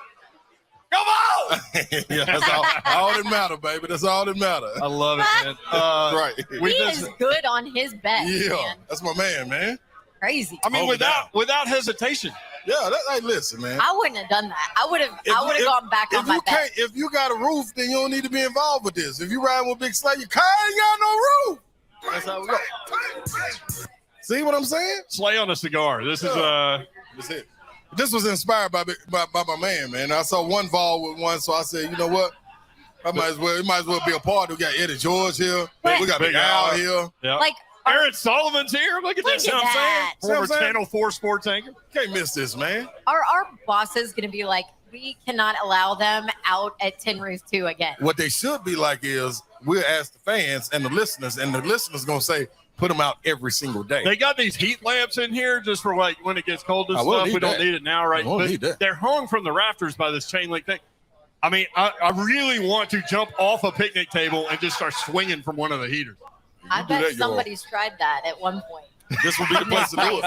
This will be the place to do it. So coming up at 5 o'clock, Darren Rovell will join us, the ultimate sports reporter, sports business reporter in the country, the world, the universe, all of those things for Action Network, founder of Kickstand. You need to try some Real Crushable Kick is what it says on the can. It's finally here, the cocktail you've been looking for. Introducing Kickstand, real premium spirits with a perfectly balanced kick of artisanal pepper flavors. I didn't anticipate reading the word artisanal. Sometimes you gotta do that. As I went down this path. Pepper flavors that deliver a consistent bite, sip after sip. And it's labeled, it's mild, medium, hot. I had the mild earlier with the cucumber. The cucumber rush straight out of the can, straight to your lips, let you know it's refreshing. Then you hit a little bit of the jalapeno, boom. Then you're back. You're like, where's some more? Where's some more? So that's why I am. I like that description. Yeah, I'm at where's some more? Where's some more? That's all right. Here's my description. I'm a White Claw girl, and I like this better than White Claw. Hello. Hey. Boom. Hey. Stamp by Hey. Babsy. And it's vodka. Stamp. It is vodka. 105 calories. How you miss? As the man Eddie George said, no added sugar, but lots of alcohol, which needs to be the billboard, the T-shirt, or whatever. 3 grams of carbs, no aftertaste, which is definitely true. So a lot of people here at Tin Roof 2 trying new Kickstand. And we appreciate Darren Rovell and his involvement and wanting us to be here and all of those things. So he'll hop on at 5 o'clock, tell you more about how this all came together for him. We'll also get into NIL with him. Oh, he's like loving his life right now with the NIL, man, what? right? Got to. I know. I'm gonna tell you something else, man. It's hell like of a collector. right up his alley. When we talk about him collecting, Yes. what is it? The limited. What is it? Yeah, there we go. We got the banded baseball. How are we gonna give this baseball away? I don't know. We got to come up with something good. It is a 2019 authentic Vanderbilt championship baseball signed by the entire team. I got an idea. Hey. You don't want that anyway. You're Vol, man. Yeah, you just. I got an idea. Listen, we can go out there since it's conditioning day. Training camp has started. Yep. All we got to do is get out there. If we can get somebody to run 3 sprints. You're gonna race Big Bubba? Is that what's happening? No, we ain't no racing. 3 30-yard sprints. You know what I mean? And then whoever can do that in a time, we give them the baseball. Why are you trying to tear all of our it's listeners' hamstrings? It's conditioning. You got to be in the mood. Let's get to it. We probably need people to sign something to do that. Oh, okay, my bad. Hey, has anybody failed the conditioning test for the Titans? No, we did talk to Albert Hainsworth earlier. He talked about failing. I put that in quotes, air quotes. Air his quotes on conditioning radio. We test. are on the Zone Network feed there. He talked about failing his conditioning test with the Redskins, now the Commanders, back in the day. But he was like, I really didn't fail it. It was like coach trying to get at me. That's some coaches, man, trying to distract you and come up with little silly stuff. You feel me? You're the high price free agent. Yeah, Yes. run again. Right. Okay, yeah, do it a third time. You've already passed it twice, but this is the real time, you know? But anyway, have you heard of any Titans ever failing? I haven't. Not that the Titans would allow that out anyway, unless they wanted it out. I mean, there probably are that I haven't, that I can't think of, but not off the top of my head. Not any big time names. No, so the big guys run 20, 60-yard sprints. You got to do it in 6 seconds, about 25 seconds 40 between reps. Yes. Yeah, don't put them up there. No, big guys are 40 yards, Yeah. yes. The mid guys 50 are 50, and the skill guys are 20 reps of 60 I'll tell you what, though, man, it's difficult to come in there and fail that test if you are a professional. You know what I'm saying? Like, because all summer that's what you gear up for. Just You like joke about it, but when you think about it, it shouldn't be that hard. It shouldn't. But it's always like a test. Like, come on, man, don't test me. Don't test me. Put me on the court. If I can make it through that and do some work, I should be good to go. Yeah. Can you hit a three? Yeah. And can I get back on defense? I'm cool. Let's get it done. Turnaround jumper. You got that? Now, college, that's different because you testing wheel, you know what I mean, and everything. So it's different. Not you, Will Bowling. Yeah, Will Bowling is here. And he's the president of digital operations at the time. And CEO. Don't let me forget that part. All right, when we come back, 5 o'clock hour. Man, this show is flying by. 5 o'clock hour coming up. Darren Rovell, Allan Bell. We got all kinds of things that rhyme coming up next on 3HL at 10 Roof 2 on 104.5 The Zone, because that's what we do. You had to sit out with that injury. Yes, sir. What did it mean for you to watch the game from a different perspective and then be able to come back, and now you thrust into the role of leading that wide receiver room? Watching my teammates play, it was hard being injured because, I feel like I was rolling before I got hurt. I feel like I was playing the best I can play since I've been in college. That's why I told him the Mingo experience. Yeah, go ahead. So, I wanted to play. It was really hard because it was right before Alabama, too. Right. So, it was just hard. But, my mama, she's real close to God, so she always keep my spirits and stuff high. Just tell me stay faithful because, I always plan on trying to leave in 3 years, but sometimes you got to stay another year. So, God does everything for a reason. But it was fun watching everybody play last year. Yeah. Like, it kind of hurt me not to travel to some of the games. The Tennessee game was crazy, but me being on crutches, it was probably best for me to be at the house anyway with everything going Duck on. mustard bottles on the crutches and all that. You can't do all that. Yeah, I was just watching it from the house and just seeing everything, like how the stadium was like lit up with all the lasers and stuff. I'm like, bro, it's crazy. I'm over here watching it in my room. I just got little LED lights in my room, and they got the whole stadium lit up. That's real. Yeah. So it was definitely, it made my injury. It wasn't as hard seeing my team win because, we was all 4-8 at one point. Right. To barely, like we never, just got blown out before. Right. So it was like seeing the little games. We always used to lose because we didn't finish a couple plays. And seeing everything turn around last year definitely made my injury better than just seeing my guys feel their dreams and just keep winning and have fun. Because everything's more fun when you're winning.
Kickstand on Twitter.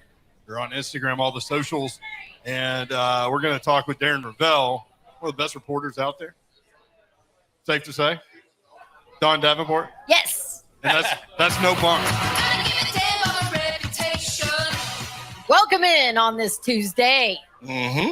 That's Ron Slay. What's happening? I'm in the building. That's what I'm talking about. I'm in the building. That's right. That's right. Got a lot of listeners in the building too, man. We were giving away a beautiful, beautiful 2019 championship signed Vanderbilt baseball, man. And courtesy of Rovell. Oh, man, Rovell the man now when it comes to that now. Now, without question, he got so much stuff stashed away, it don't make no sense. But he was generous enough. Is it true? He was generous enough to get us away. And the lucky winner was that's our family, man. That's our niece. Anna Kay, my niece Anna Kay. You know I make everybody my niece and nephews. She is now. That's right. Although she was looking at you like you're crazy. But see, I had to show her, man. Now, what you asked, what did she have to do to win the ball? So you had to do something athletic. She's into tumbling. So I told her, my mom used to coach at Tennessee State for the cheerleaders. Yeah. So I pulled out one of my Tennessee State cheerleading moves. You know what I mean? Little leg kick. Didn't have the toe point quite correctly. So Anna Kay showed me in the 3rd grade, 9 years old, how to do the right kick, and that's how she won the ball. Over at Thales Academy. At Thales Academy, yeah. Might as well give it to the Anna Kay! Hey. Anna Kay ain't got no roof. You might as well give the baseball to the cutest kid at the bar. That's right. If you ain't gonna give it to the cutest adult, the cutest adult gave it to the cutest kid. So I mean, that's a match made in heaven. Darren Rovell joins us now, and Darren, thanks for having us out here, man. Kickstand. Thanks for doing this for me. It's awesome. Thank you. It is. It's awesome. And you said 105 calories, no sugar added. Yeah. No aftertaste. Right. You're right about all. I mean, I'm kind of crazy to go into the canned cocktail world, but you know, I was having a drink at one of my favorite restaurants in New York City. As all great ideas start. And the first jalapeno cucumber drink was amazing. The second was amazing. The third one was amazing, and the fourth one was really horrible. And I said to myself, why was it horrible? And kind of, was it a different bartender? It turned out it was just a different jalapeno, right? They're the same species, but they have different Scoville units, right? So if you want to have something consistent, right, why isn't there a canned cocktail that has consistent spice that can be right every time? And I left my car in the city. I did not drive home. My wife said, didn't you drive? Why is there an Uber in front of the house? And I said, I had a little too much to drink, so you should be proud of me. She's like, yeah, but it's $75 to park overnight in New York City. I'm like, I said, oh, it's going to cost us a lot more than this. The next day, we hired a COO, and we said, let's build this damn thing. I love it. So sports business reporter for Action Network, and now drink mogul. So why Nashville? Well, I got my guys over here from Lippman and Countermeasures. So I hired these guys. Countermeasures, great. Lippman, an incredible distributor. They convinced me to go to Nashville first, and it has been an awesome couple days in the market. Everyone knows the reputation in Nashville and how hot it's been in terms of a city, and completely lived up to the reputation. These guys had me at liquor stores, and they said, yeah, you can do sampling at 3 p.m. on a Thursday. And I'm like, that sounds like a horrible idea. We are not going to sell anything. And sure enough, like 3 or 4 p.m, the amount of people coming into the liquor store. Yeah. Well done, Nashville. Well done. Held it down, man. Hey, we know how to throw a party here. We know how we know how to have a good time, and we're doing those things. I like when I'm like, hey, you're a bachelor party, right? They're like, nope, we're just from Nashville. We're in here at 3:30 on a Thursday. And it's about to move right into tailgating time too. That's so right. This is a great tailgate Which will be drink. perfect. Like I haven't sat down since I consumed my first one, and I'm kind of leaning on my left. And my right leg is kind of like a kickstand. I really don't stand like that. I really don't stand like this. I just signed you just now. Well, thank you. I just signed you to a deal. I'm just saying I really don't stand like this. This right leg is kind of loose on the kickstand. Well, we think, upgrading your cocktail, what a summer cocktail is, throw the spice in it. And, really, if I was crazy enough to do this, there were so many things that had to go into this, which was I can't stand a ton of carbonation where you open a can and you're burping. I can't stand an aftertaste. So we needed to be in a lot of places to kind of nail this, and kind of under flavoring things is almost our secret too, because you just drink a whole lot more when there's not a fruit hitting you in the mouth, whatever flavor it is, punching you in the face. That's true. So as a sports business reporter for all of these years, I'm sure you've had ideas from time to time. Why this one? Why? I mean, I've invested in things. I've invested in beverages. Okay. I brought Kobe into body armor and invested in athletic brewing and non-alcoholic beer, which is just on fire. So I've always loved the investment world. Okay. But I didn't plan on being an entrepreneur, but it just happens, My wife is like, "What are you doing? You need another thing? You got your crazy memorabilia stuff." I did pick up this breaking news, by the way. I did pick up a amazing piece of memorabilia today. Buzz Aldrin was having his estate sale. He's still alive, but he was having his big sale. And I bought Buzz Aldrin's American League and National League lifetime pass. Now, I'm pretty sure it's not transferable, but it would be awesome if I could walk in and get 2 tickets to any, because that's what you get. You get 2 tickets to any American League or National League game whenever you want. Wow. But it would be great if I could have on the ticket Aldrin, Buzz. I seriously thought that you were about to tell me that you bought the Buzz Aldrin jacket that he wore to the moon and back for $2.77 million. And I was like, I got to get it in on Kickstand. Dawn, I need to have a little bit of money for this cocktail. We're not that successful yet. I need everyone to go out and go to all the retailers who have this and do their part. Yeah.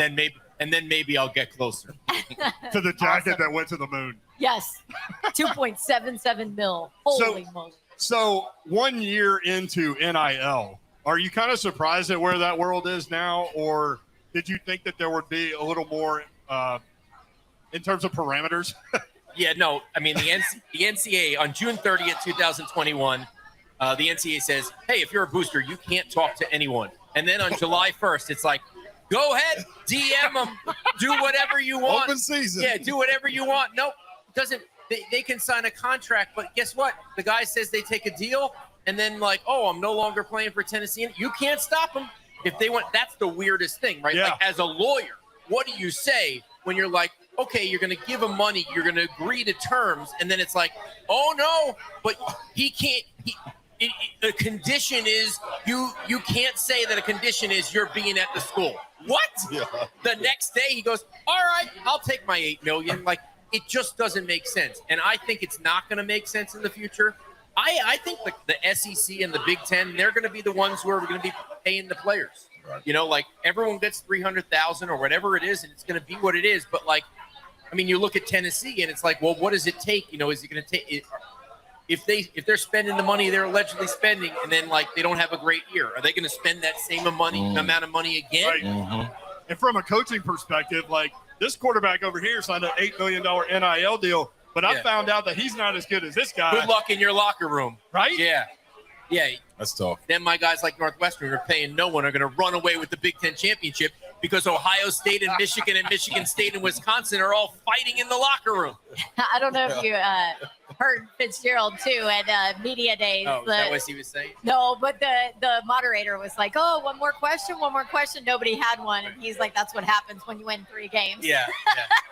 He's the best. I like to say 2 out of 4 Big Ten championship games, But hey, listen, it's a disaster when you lose one. When you lose one for Alabama, your season's over. Yeah. Being a Northwestern fan is really nice because you have a horrible loss. Then if you go out and have a great game, each week is a new game. Yeah, exactly. That's true. Yeah. So what's is there like an NIL deal or something that you've heard about or seen or researched or anything out there that has like stood out to you? Well, the funny thing is that when it was really a name, image, likeness thing, when they were really doing these endorsements, no one worked out. Like nothing worked out. Right. Like Derek King at Miami was the first guy, and then he only played 3 games. Yeah. And then Spencer Rattler wasn't the quarterback.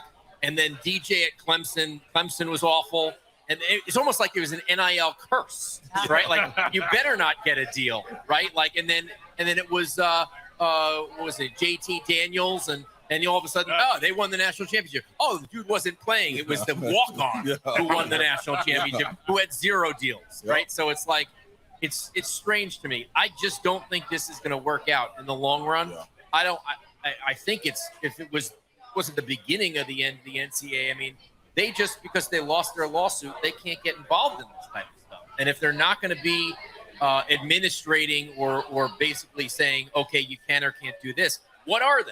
An expensive $600 million a year championship, guys who run the championships? It doesn't make sense. I think Kickstand should get involved in NIL, but you need to go after like the holder for like field goals and extra points, because he's like the Kickstand. There you go. He's got to be 21, I guess. I don't.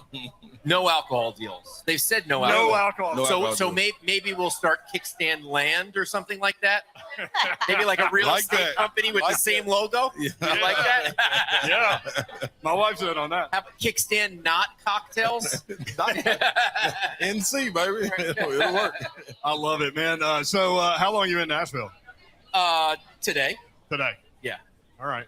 I came in last week to actually sell into stores, which was a real. I mean, listen. I told the guys. I said, give me the hardest stores to sell into. I want to. I want to. They know. You got it. You got to do it. You got to do it. You got to do it. I think the key to being good at business is to face the music. Yeah. I once did a documentary for CNBC on franchises, and at the end of every franchise disclosure document, which is like what you have to read, they have a pile of everyone who's failed. Do you think the people who are buying a franchise ever call the people that are failed? No, they go to the Cold Stone Creamery in their community that's doing so well. Yeah. How great is this franchise? Yeah. So you got to, you got to put your feet to the fire and see how hard it is. And it's a hard space, but I think we got a really unique proposition. You can taste it from the first sip, and I'm really proud of it. And I thank you guys for supporting us. Do you go through your mentions? You've got 2 million followers on Twitter. Do you go through your mentions? Because I'm curious about the range of questions with the sports memorabilia thing and with the sports business thing. The range of questions has to be amazing. And with crazy people on Twitter. It's mostly I'm the most hated person on Twitter. I'm sure of it. It's most. But how did that happen? I think because I was like probably one of the first 5 journalists on Twitter, like 2009. Yeah. So like I think that like some of my fame has come from it. So there's like people who are angry at me because of it. I don't know. But whatever it is, every day I walk into a battlefield. It's like, what did I do to you today? Like, And you're able to walk out. So. I'm able to walk out most of the time. I mean, yeah. I was once trending nationally ahead of Jared from Subway, which is a big issue. Whoa. Don't look it up. For different reasons. Yeah, for different reasons. Don't look it up. But when you're trending nationally on Twitter, and you keep reloading that button, and it's like, oh, come on, get it pushed down, It's a total nightmare. But it is what it is, and I'm thankful for social media. I do like the fact that there is Instagram. It seems like everyone wants to get along on that platform. Mm-hmm. Show me your cute pictures and videos. Yeah. A little different. I mean, you go to Facebook where everybody's parents are, even us. Oh, God. No politics. My mom's on Facebook, doesn't even follow me. My mom's going to love this kickstand. Yeah, she is. She's going to rock it. Yeah. They'll take it out to tennis. Her and her tennis girls. Yeah. That'll be Pickleball there. and mahjong. Yeah. Hey. They'll be very popular. At Darren Rovell on Twitter, you can go at him there. But whether you do or not, try Kickstand. It's great. Thank you, Darren. Thanks, guys. Appreciate it, brother. All right. When we come back, we'll talk with Allan Bell about sports and gambling. That's next. 3HL live at 10 Roof 2. Hi, I'm Ryan Kelly. Is it time for some updates around the house? Last year, our average client received over $52,000 with a simple cash-out refinance. Let's make those home remodeling projects a reality. Start now at thehomeloanexpert.com.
I see Clemson in the house. I see Vols in the house. See, that's a ball. That's a ball. He been on Kickstand. He had to be on it. We don't play around when we come in. You know what I'm saying? I mean, it's been fun. Big Al Hainsworth is here. Eddie George is here. Darren Rovell. We locked and loaded, man. Baby Babs is on the way. Oh, Baby Babs is coming. Uh-oh. That's right. I got to hurry and finish my cigar. Yes, you do. There goes Ron, Uncle Ron. Baby Babs the boss, man. She'll be over in the corner token on that thing. No, she'll throw it away. I know Baby Babs. I love it. Allan Bell joins us now at Allan Bell 247 on Twitter. AB, what's up? How are you? Man, I'm doing fantastic. I tell you what, I'll be doing better. I got to give me a kickstand myself here. AB, you supposed to be in here, man. Here? Yeah. Exactly. He had work responsibilities. He was invited. Okay. You just said everybody should leave work, though, yo. Yeah, I know, right? I know. And let me say this. You were playing that song, No Scrub coming in. It used to be, it wasn't cool hanging out, on the passenger side. But look, now it's a good financial decision. So I think that song has changed. So there we go. AB. What's going on sportsline.com? All the NFL training camps have begun. You guys headed full speed into football? Yeah, we're full speed, man. We've already got week one simulated, all the bets graded. I'll tell you what, Titans versus Giants, solid little play there, 6.5. Might want to look into that for it. It's 7.5. But yeah, man, we're fired up. Got training camp coming. It's going to be a fun season, man. Hey, B, let me ask you this real quick. You've been on that kick for about a month and a half with that Titans-Giants game. What is it that's drawing you to that game that makes you say, let's go lay some on this? Mike Vrabel. To be completely honest with you, Mike Vrabel. I think he's been on them ever since the last playoff game ended, right? I think the Titans are going to come out with some fire. I don't know how the whole season's going to go. I mean, I'm not down on them by any means, right? They're going to be a pretty solid team. But I think week one, with everybody, kind of how that last game transpired, what the quarterback, Ryan Tannehill, what he went through this offseason, there might be a couple dudes a little PO'd coming into that game. I wouldn't be surprised if they try to run it up a little bit. Yeah. So 10,000 simulations, that's what you guys do. Is there anything else week one that kind of stands out to you? Not really. I mean, with week one, we always look at, what do you do with totals, right? Because it's you're coming into the week, the first week of the season, coming out of preseason. A lot of those games didn't matter. Is it going to be high scoring? Is it going to be low scoring? I'll say this. You can generally find very good value in teams that won the Super Bowl. They generally play pretty well coming into that first week of the next season. Number two, remember, all right, we've got the Bucs and the Cowboys in prime time. Yes. All right? Go back and look. Tom Brady does not play well at night. I'm fascinated to see if that trend continues. But, yeah, I mean, we got more time to dig in. Want to see, training camp for sure. But, yeah, man, totals are really what I'm looking at right now. Oh. But, AB, he's got Julio Jones now. That was laced with sarcasm, but go ahead. No, I'll say this. I think that, Julio Jones, first off, great guy. I don't think anybody's ever had a problem with Julio Jones. And I think a lot of people. We're not talking about great guy. We don't care. I'm talking about production on the football field. Let me say this. Him having the same amount of touchdowns last year as Adrian Peterson. And Peterson was working over, a peg leg by week 7, right? Julio's not going to bring you anything to Tampa. And, everybody says, well, Brady can fix him. Buddy, you got to be on the field for Brady to fix you. I saw a game where they had to carry Julio off in the third quarter because he couldn't even finish the game, right? So, yeah, how for him as a human being, I'm not betting on him by any means. So you're telling us his addition doesn't change the numbers, basically. I will tell you this. It's funny that you said that. We just looked at, every single future for the Tampa Bay Buccaneers. Julio Jones had zero effect on anything whatsoever. There you go. What about that picture? It wasn't even a picture. It's a video of Aaron Rodgers today walking into camp, and he's got that whole Nick Cage thing from Con Air, and he's got the hair, and he's got the white tank top, and drop the backpack. Just drop the bag. I don't even know who's supposed to pick up the bag. He just dropped it in the middle of the parking lot. I mean, that guy's got a swagger. It doesn't matter who his wide receivers are. It doesn't matter at all. I mean, this guy has literally made wide receivers. Let me say this. Ever since, what's his name? Coach up there, LaFleur. Ever since LaFleur got there, all right, they've played, I believe now 8 games without Devontae Adams there. They've won all 8 of them. All of them, right? Like, I mean, that's who Aaron Rodgers is. Not to mention, we've seen Aaron Rodgers with his Con Air look. We saw Phil Mickelson a month ago with his Gone in 60 Seconds leather jacket, live tour look. Like, there's something about these Nick Cage movies that are coming back. I got to start watching these again. Let me ask you this, AB. Now, big money has been given out. Kyler Murray. Yeah. Now, does that shift odds for Arizona, knowing that this is the guy that's got to carry over Arizona, get them over the hump with DeAndre Hopkins being out? Anything change with them? Nah, not really. I mean, nothing with the contract-wise, right? Like, but money didn't mean nothing. Said, look, no, not really. No, but I mean, what it means is this, right? Is that they're a pretty good team. They're very good in the first half of seasons. I pay attention to them. They're a good team to fade in the second half of the year. Both Kyler and Cliff have shown that historically. But that being said, the tough part is that it's the NFC West, man. Like, it's going to be brutal out there. And I'll say this, the best team, maybe for the last couple of years, has been the 49ers. They have just been drastically hit by injuries. Like, I would love to see them one full year with just being just normally healthy. Like, I think they have the best roster out there. But then again, they've got a young rookie QB out there. The NFC West is going to be a dogfight, man. There's some good football teams out there. Allan Bell from Sportsline.com talking about NFL win totals, futures. You mentioned Arizona and San Francisco. I've seen numbers for them right around the 9.5 total. If they're both 9.5, which team do you like better? Well, San Francisco. Absolutely San Francisco. I think that what San Francisco does is that, they play a physical style. And not that Arizona doesn't, but we've seen Kyler have great games. We've seen Kyler have really bad games. The 49ers don't really have bad games. They might not win every one of them. It might be, like we saw, against the Titans last year on Thursday Night Football. But the 49ers generally don't beat themselves. They've just been banged up with injuries. So if you're sitting at 9.5, yeah, man, like I would play the over on that one for sure. Just because when you play really good defense, you run the ball really well, you play physical, like it's tough to beat yourself doing that. Tyler, he's going to put the ball in the air a lot and run. Way more risky. Really good defense, run the ball well. That sounds like a team right here in Nashville, AB. And in Indianapolis, and both of those teams are at 9.5 also. So if you go over 10-7, get you to the window. Yep, and I'll tell you this. Ever since the day Mike Vrabel got to Nashville, you know what Tennessee's never done? Done under their win total. Not done it once. That wasn't even good English, but I'll say that. They haven't gone under it. Dude, you're on 3HL. We're not paying you. Yeah, it makes sense when you're talking money, man. English teacher. Hey, that's why I love you guys, man. But yeah, for sure. Like it seems like every year Tennessee is at that 8.5, 9.5. Look, they lost A.J. Brown, but then again, you look at what they went through last year. They lost Derrick Henry, all right? They had more players being played in snaps than in the history of the NFL in a season, and they blasted that number, right? And I don't think that Indianapolis got necessarily much better. In fact, I think Indianapolis is a clone of Tennessee. They're going to look to use a veteran quarterback, run the ball first, play good defense. Like, that's exactly what Tennessee's been doing. I think Indianapolis pretty much copied that blueprint there. So it's going to be a war. Jonathan Taylor's a heck of a player. They got pretty good defense, but somebody's going to have to take it from Tennessee first. And Indy hasn't shown that they're going to do it.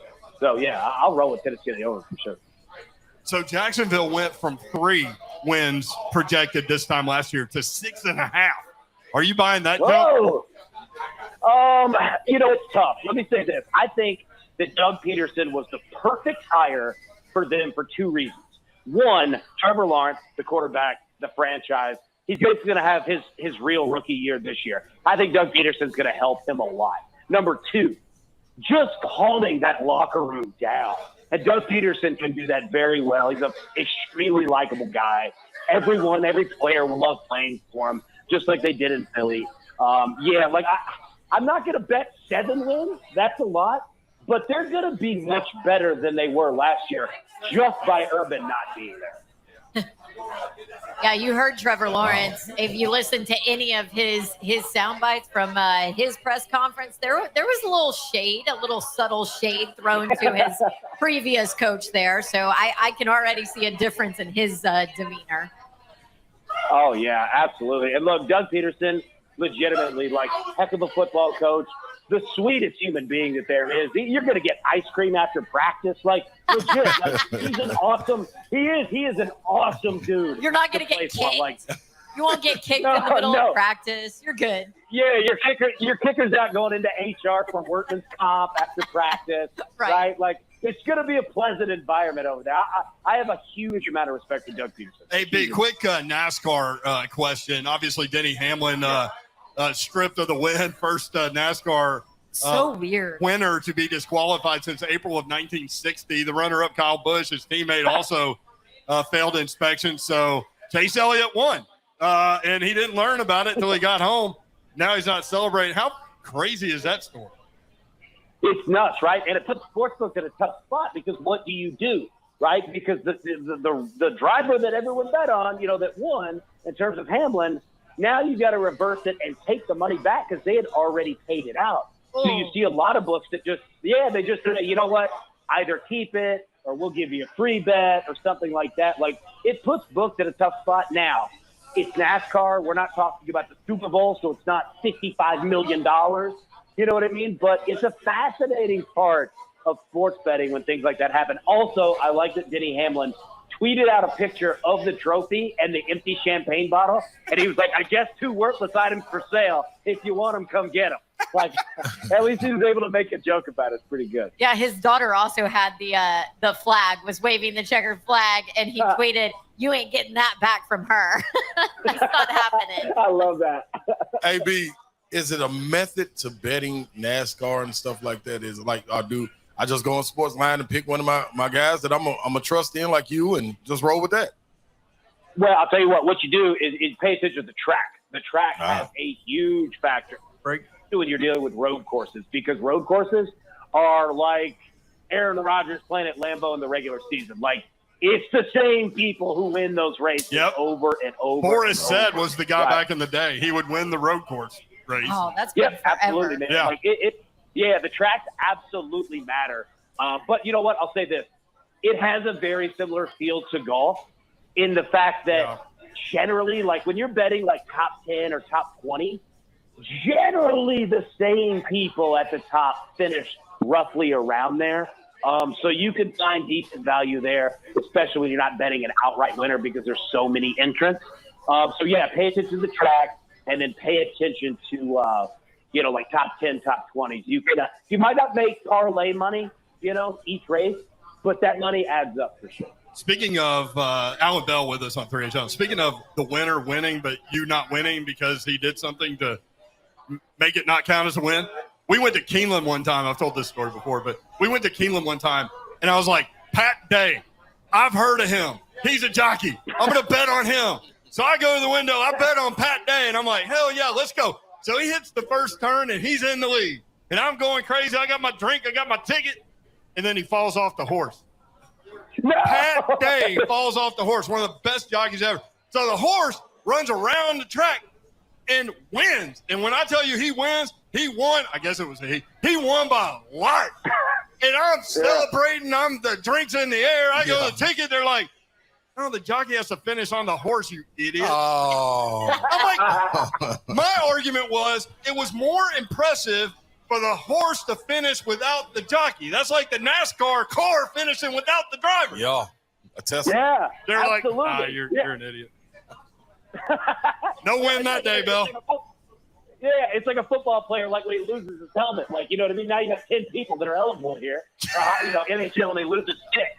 Yeah, it's more impressive. At Allan Bell 247, check out sportsline.com. Thank you, AB. Love the visit. Thanks, AB. I appreciate y'all, man. Y'all be good. Thank you. All right, 3HL, one more segment at 10 Roof Were 2 you the at only Cool one? Springs. The only one that went to the window to try and do that? I'm not a horse racing guy. I would have went up there with you, Yor. I would have been with you too. I had liquid courage that sent me to that window. They're like, you didn't win. I was like, no, I'm going to talk them into it. Watch this.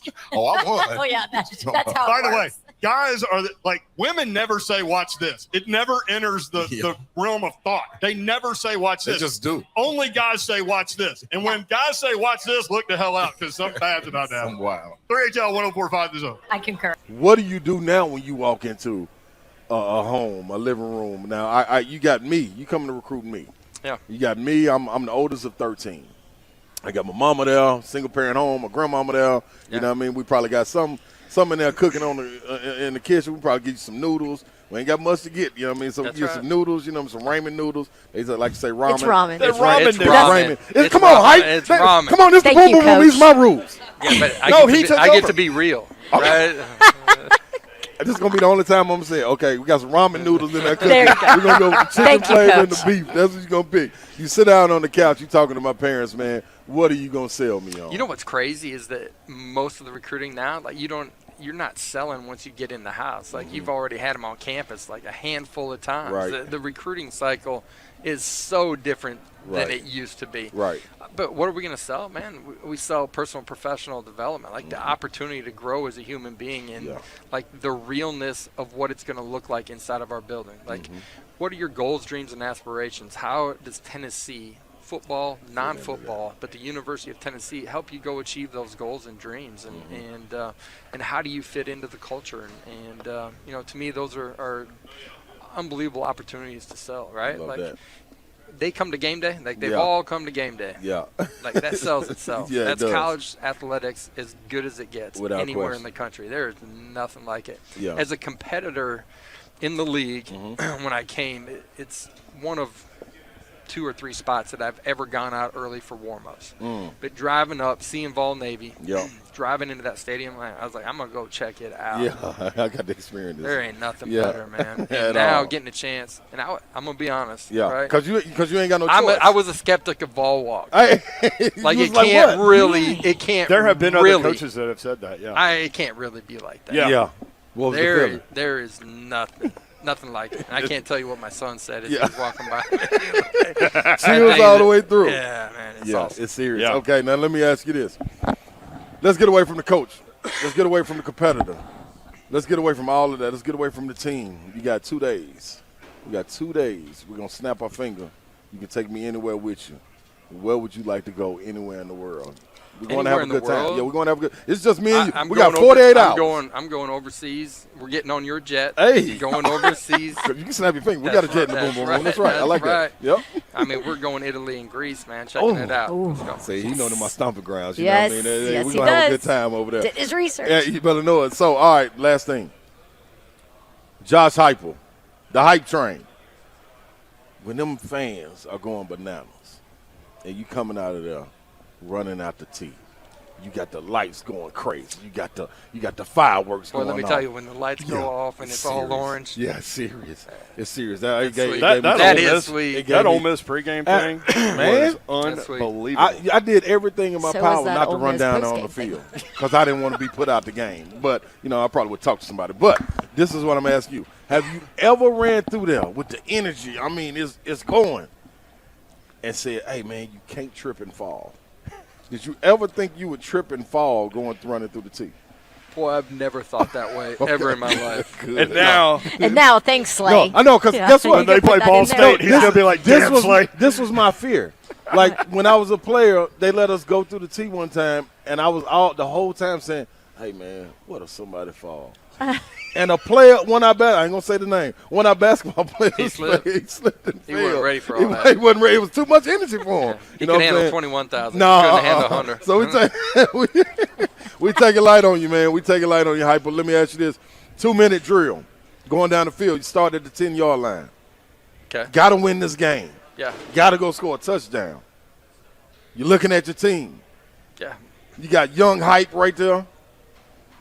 National championship Hype. Yeah, he's running the offense. He running offense. Okay. And you got Hendon right there. Yeah. Which one you telling? Hey, man, go win us this game. Hendon Hooker. No Without doubt. question. Yeah. Why? He's got better coaching. Oh my gosh, you just nailed that. Look at that.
Tin Roof 2, we've had a great day. Thanks to our friends at Kickstand. You need to try some today. They've got roasted jalapeno cucumber and toasted peach chipotle. Babsy likes the cucumber. I like the chipotle. Where are you on I like this the deal? cucumber. You like the cucumber? It's fresh. Yeah, you know I ain't no clean. hot guy. Yeah. You're not a hot guy, yeah. Finally tried the peach? Nope. You didn't? He's such a wuss. I told you. I I'm not told you doing he's it, a Babs. wuss that he Not wasn't doing going it, to Babs. try it. You Not did. doing it, Babs. You did. Nope. He also doesn't succumb to peer pressure. So Correct. Kids out there, look up the Ron Slay. Props to you on I'll that. just stand Slay. there. I'll stand there and look. He won't try the spicy alcoholic drink. No, so. I won't. Won't try spicy wings or nothing. Our So- thanks to Albert Hainsworth who rolled through. Yeah, indeed. Big Al. Not sure we go back to Don's Matrix thing. We were just talking about Albert Hainsworth and how he had the greatest defensive tackle season in the history of the sport, and then went to Washington and was asked to do completely different things. Yep. And then he brought it up on the show as Yep. we saw him here. Eddie George. Yes. TTTSSSU. Say what? Mm-hmm. Darren Rovell. Yes. Kickstart. Mr. Kickstand himself. Allan Bell. Jim Wyatt. It's been fun. And now Hadley's here. Baby Babs is in the And building. Morgan and Thatcher and Lil Mo. Lil Mo in the building. Yeah. Lil Mo. And her Uber service. Yeah, yes. we thank her gladly. He drove y'all home from the airport. Yep.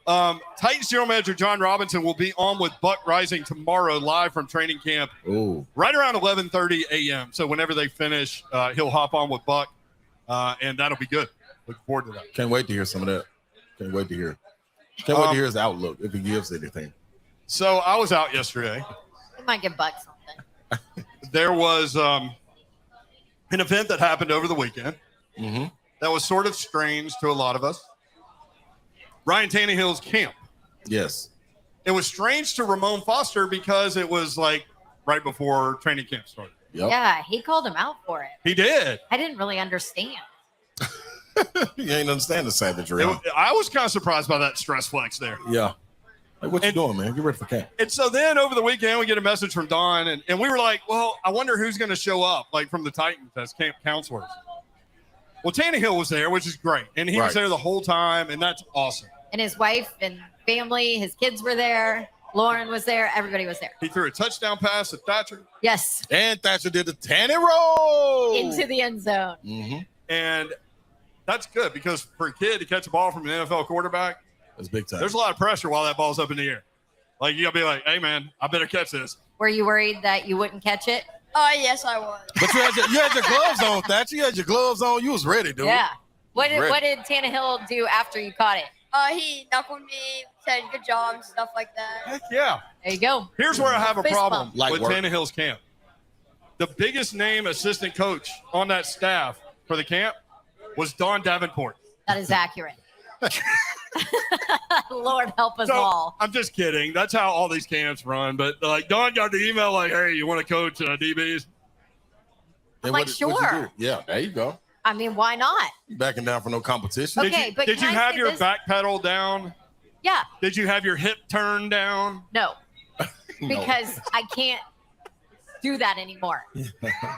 And about a little over halfway through. Wait, hold on.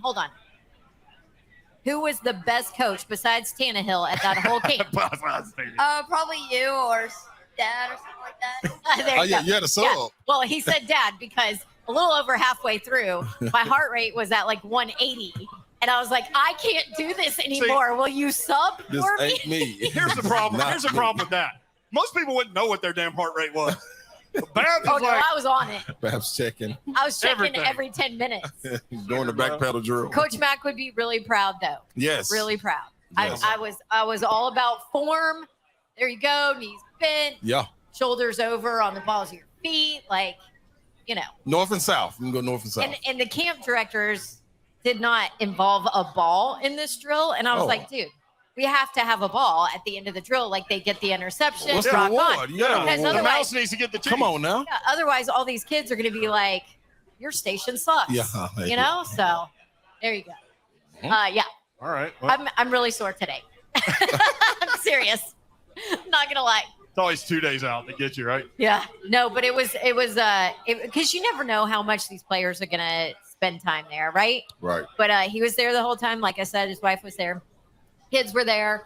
And every single age group, there were 280 kids. Every single age group got their 10-minute session where Ryan Tannehill was all-time quarterback. So very cool. He threw a lot of touchdown passes. Let's see that translate. Yep. Now he moves to training camp. So another update. So Hadley is here. Baby Babs is here. What was the initial response to her seeing Slay? Where are we? It was kind of the middle finger. It was, but guess what? There wasn't no screaming involved. There's no screaming or crying. Yeah, You're right. We don't got past the that. bird. Can you shoot your middle finger? Hey, that's not what it's about, baby Babs. Keep our same connection. Remember to walk around the room? That's what we do. She's got a bow and a Walk around, sippy shake cup. hands. What more does she need? How about the looks that she delivers now? Like, who teach it? How did these kids learn that? She's 2 years old. How did these kids learn? How did your kid learn it? There's no way she can just. You pick just it up gave me a look. I know, but she can't pick that up from just watching me. It's genetics. It's in the DNA. Born with it. It's in the DNA. What you mean? Yes. Well, I don't like to be on the receiving end of this. Well, welcome to our world. Yeah, ask your mom about it. This is our world. See what guys. happened when you were a Ask kid. my dad. Bless his heart. It's my guy. Yeah. I Big met him. Tom. Yeah, I met Oh him. yeah, I forgot Mhm. to tell everyone. We took Slay and Will Bowling. You had to get on, but we took them to my family's restaurant. Food was phenomenal. Good, wasn't it? Phenomenal. Yes. Phenomenal. And the bar Peachtree next City. door. Yeah, so he met Big Tom. And I got to experience the bar next door too. Yes, and it's exactly how I described it. Yes, it is. I love it. The restaurant's where you bring your family and go. The bar is where you go at about 2 a.m. when you don't remember a whole lot because you've been drinking for a long time. It's a fun time. It is a good thing that Mo picked you up and took you home after Yes. the true. flight This is from true. Atlanta. That is accurate. All right, Wednesday edition coming up. Coach Mack will start us off tomorrow at 3:20. Looking forward to that. Todd Yeah. Furman at 4:30. By the way, the Bet the Board podcast, I already dove into the SEC preview. Yes. It is 2 hours long. I'm so excited to listen. Wow. It's going down. Might have to For listen. real. It's going down. Georgia for real. replacing 15 players that went to the NFL. Crazy. All right, 3HL back at it tomorrow. Appreciate y'all listening. Kickstand, try some. 10 Root 2. Thanks. Later. See ya. Keep your feet out your hands.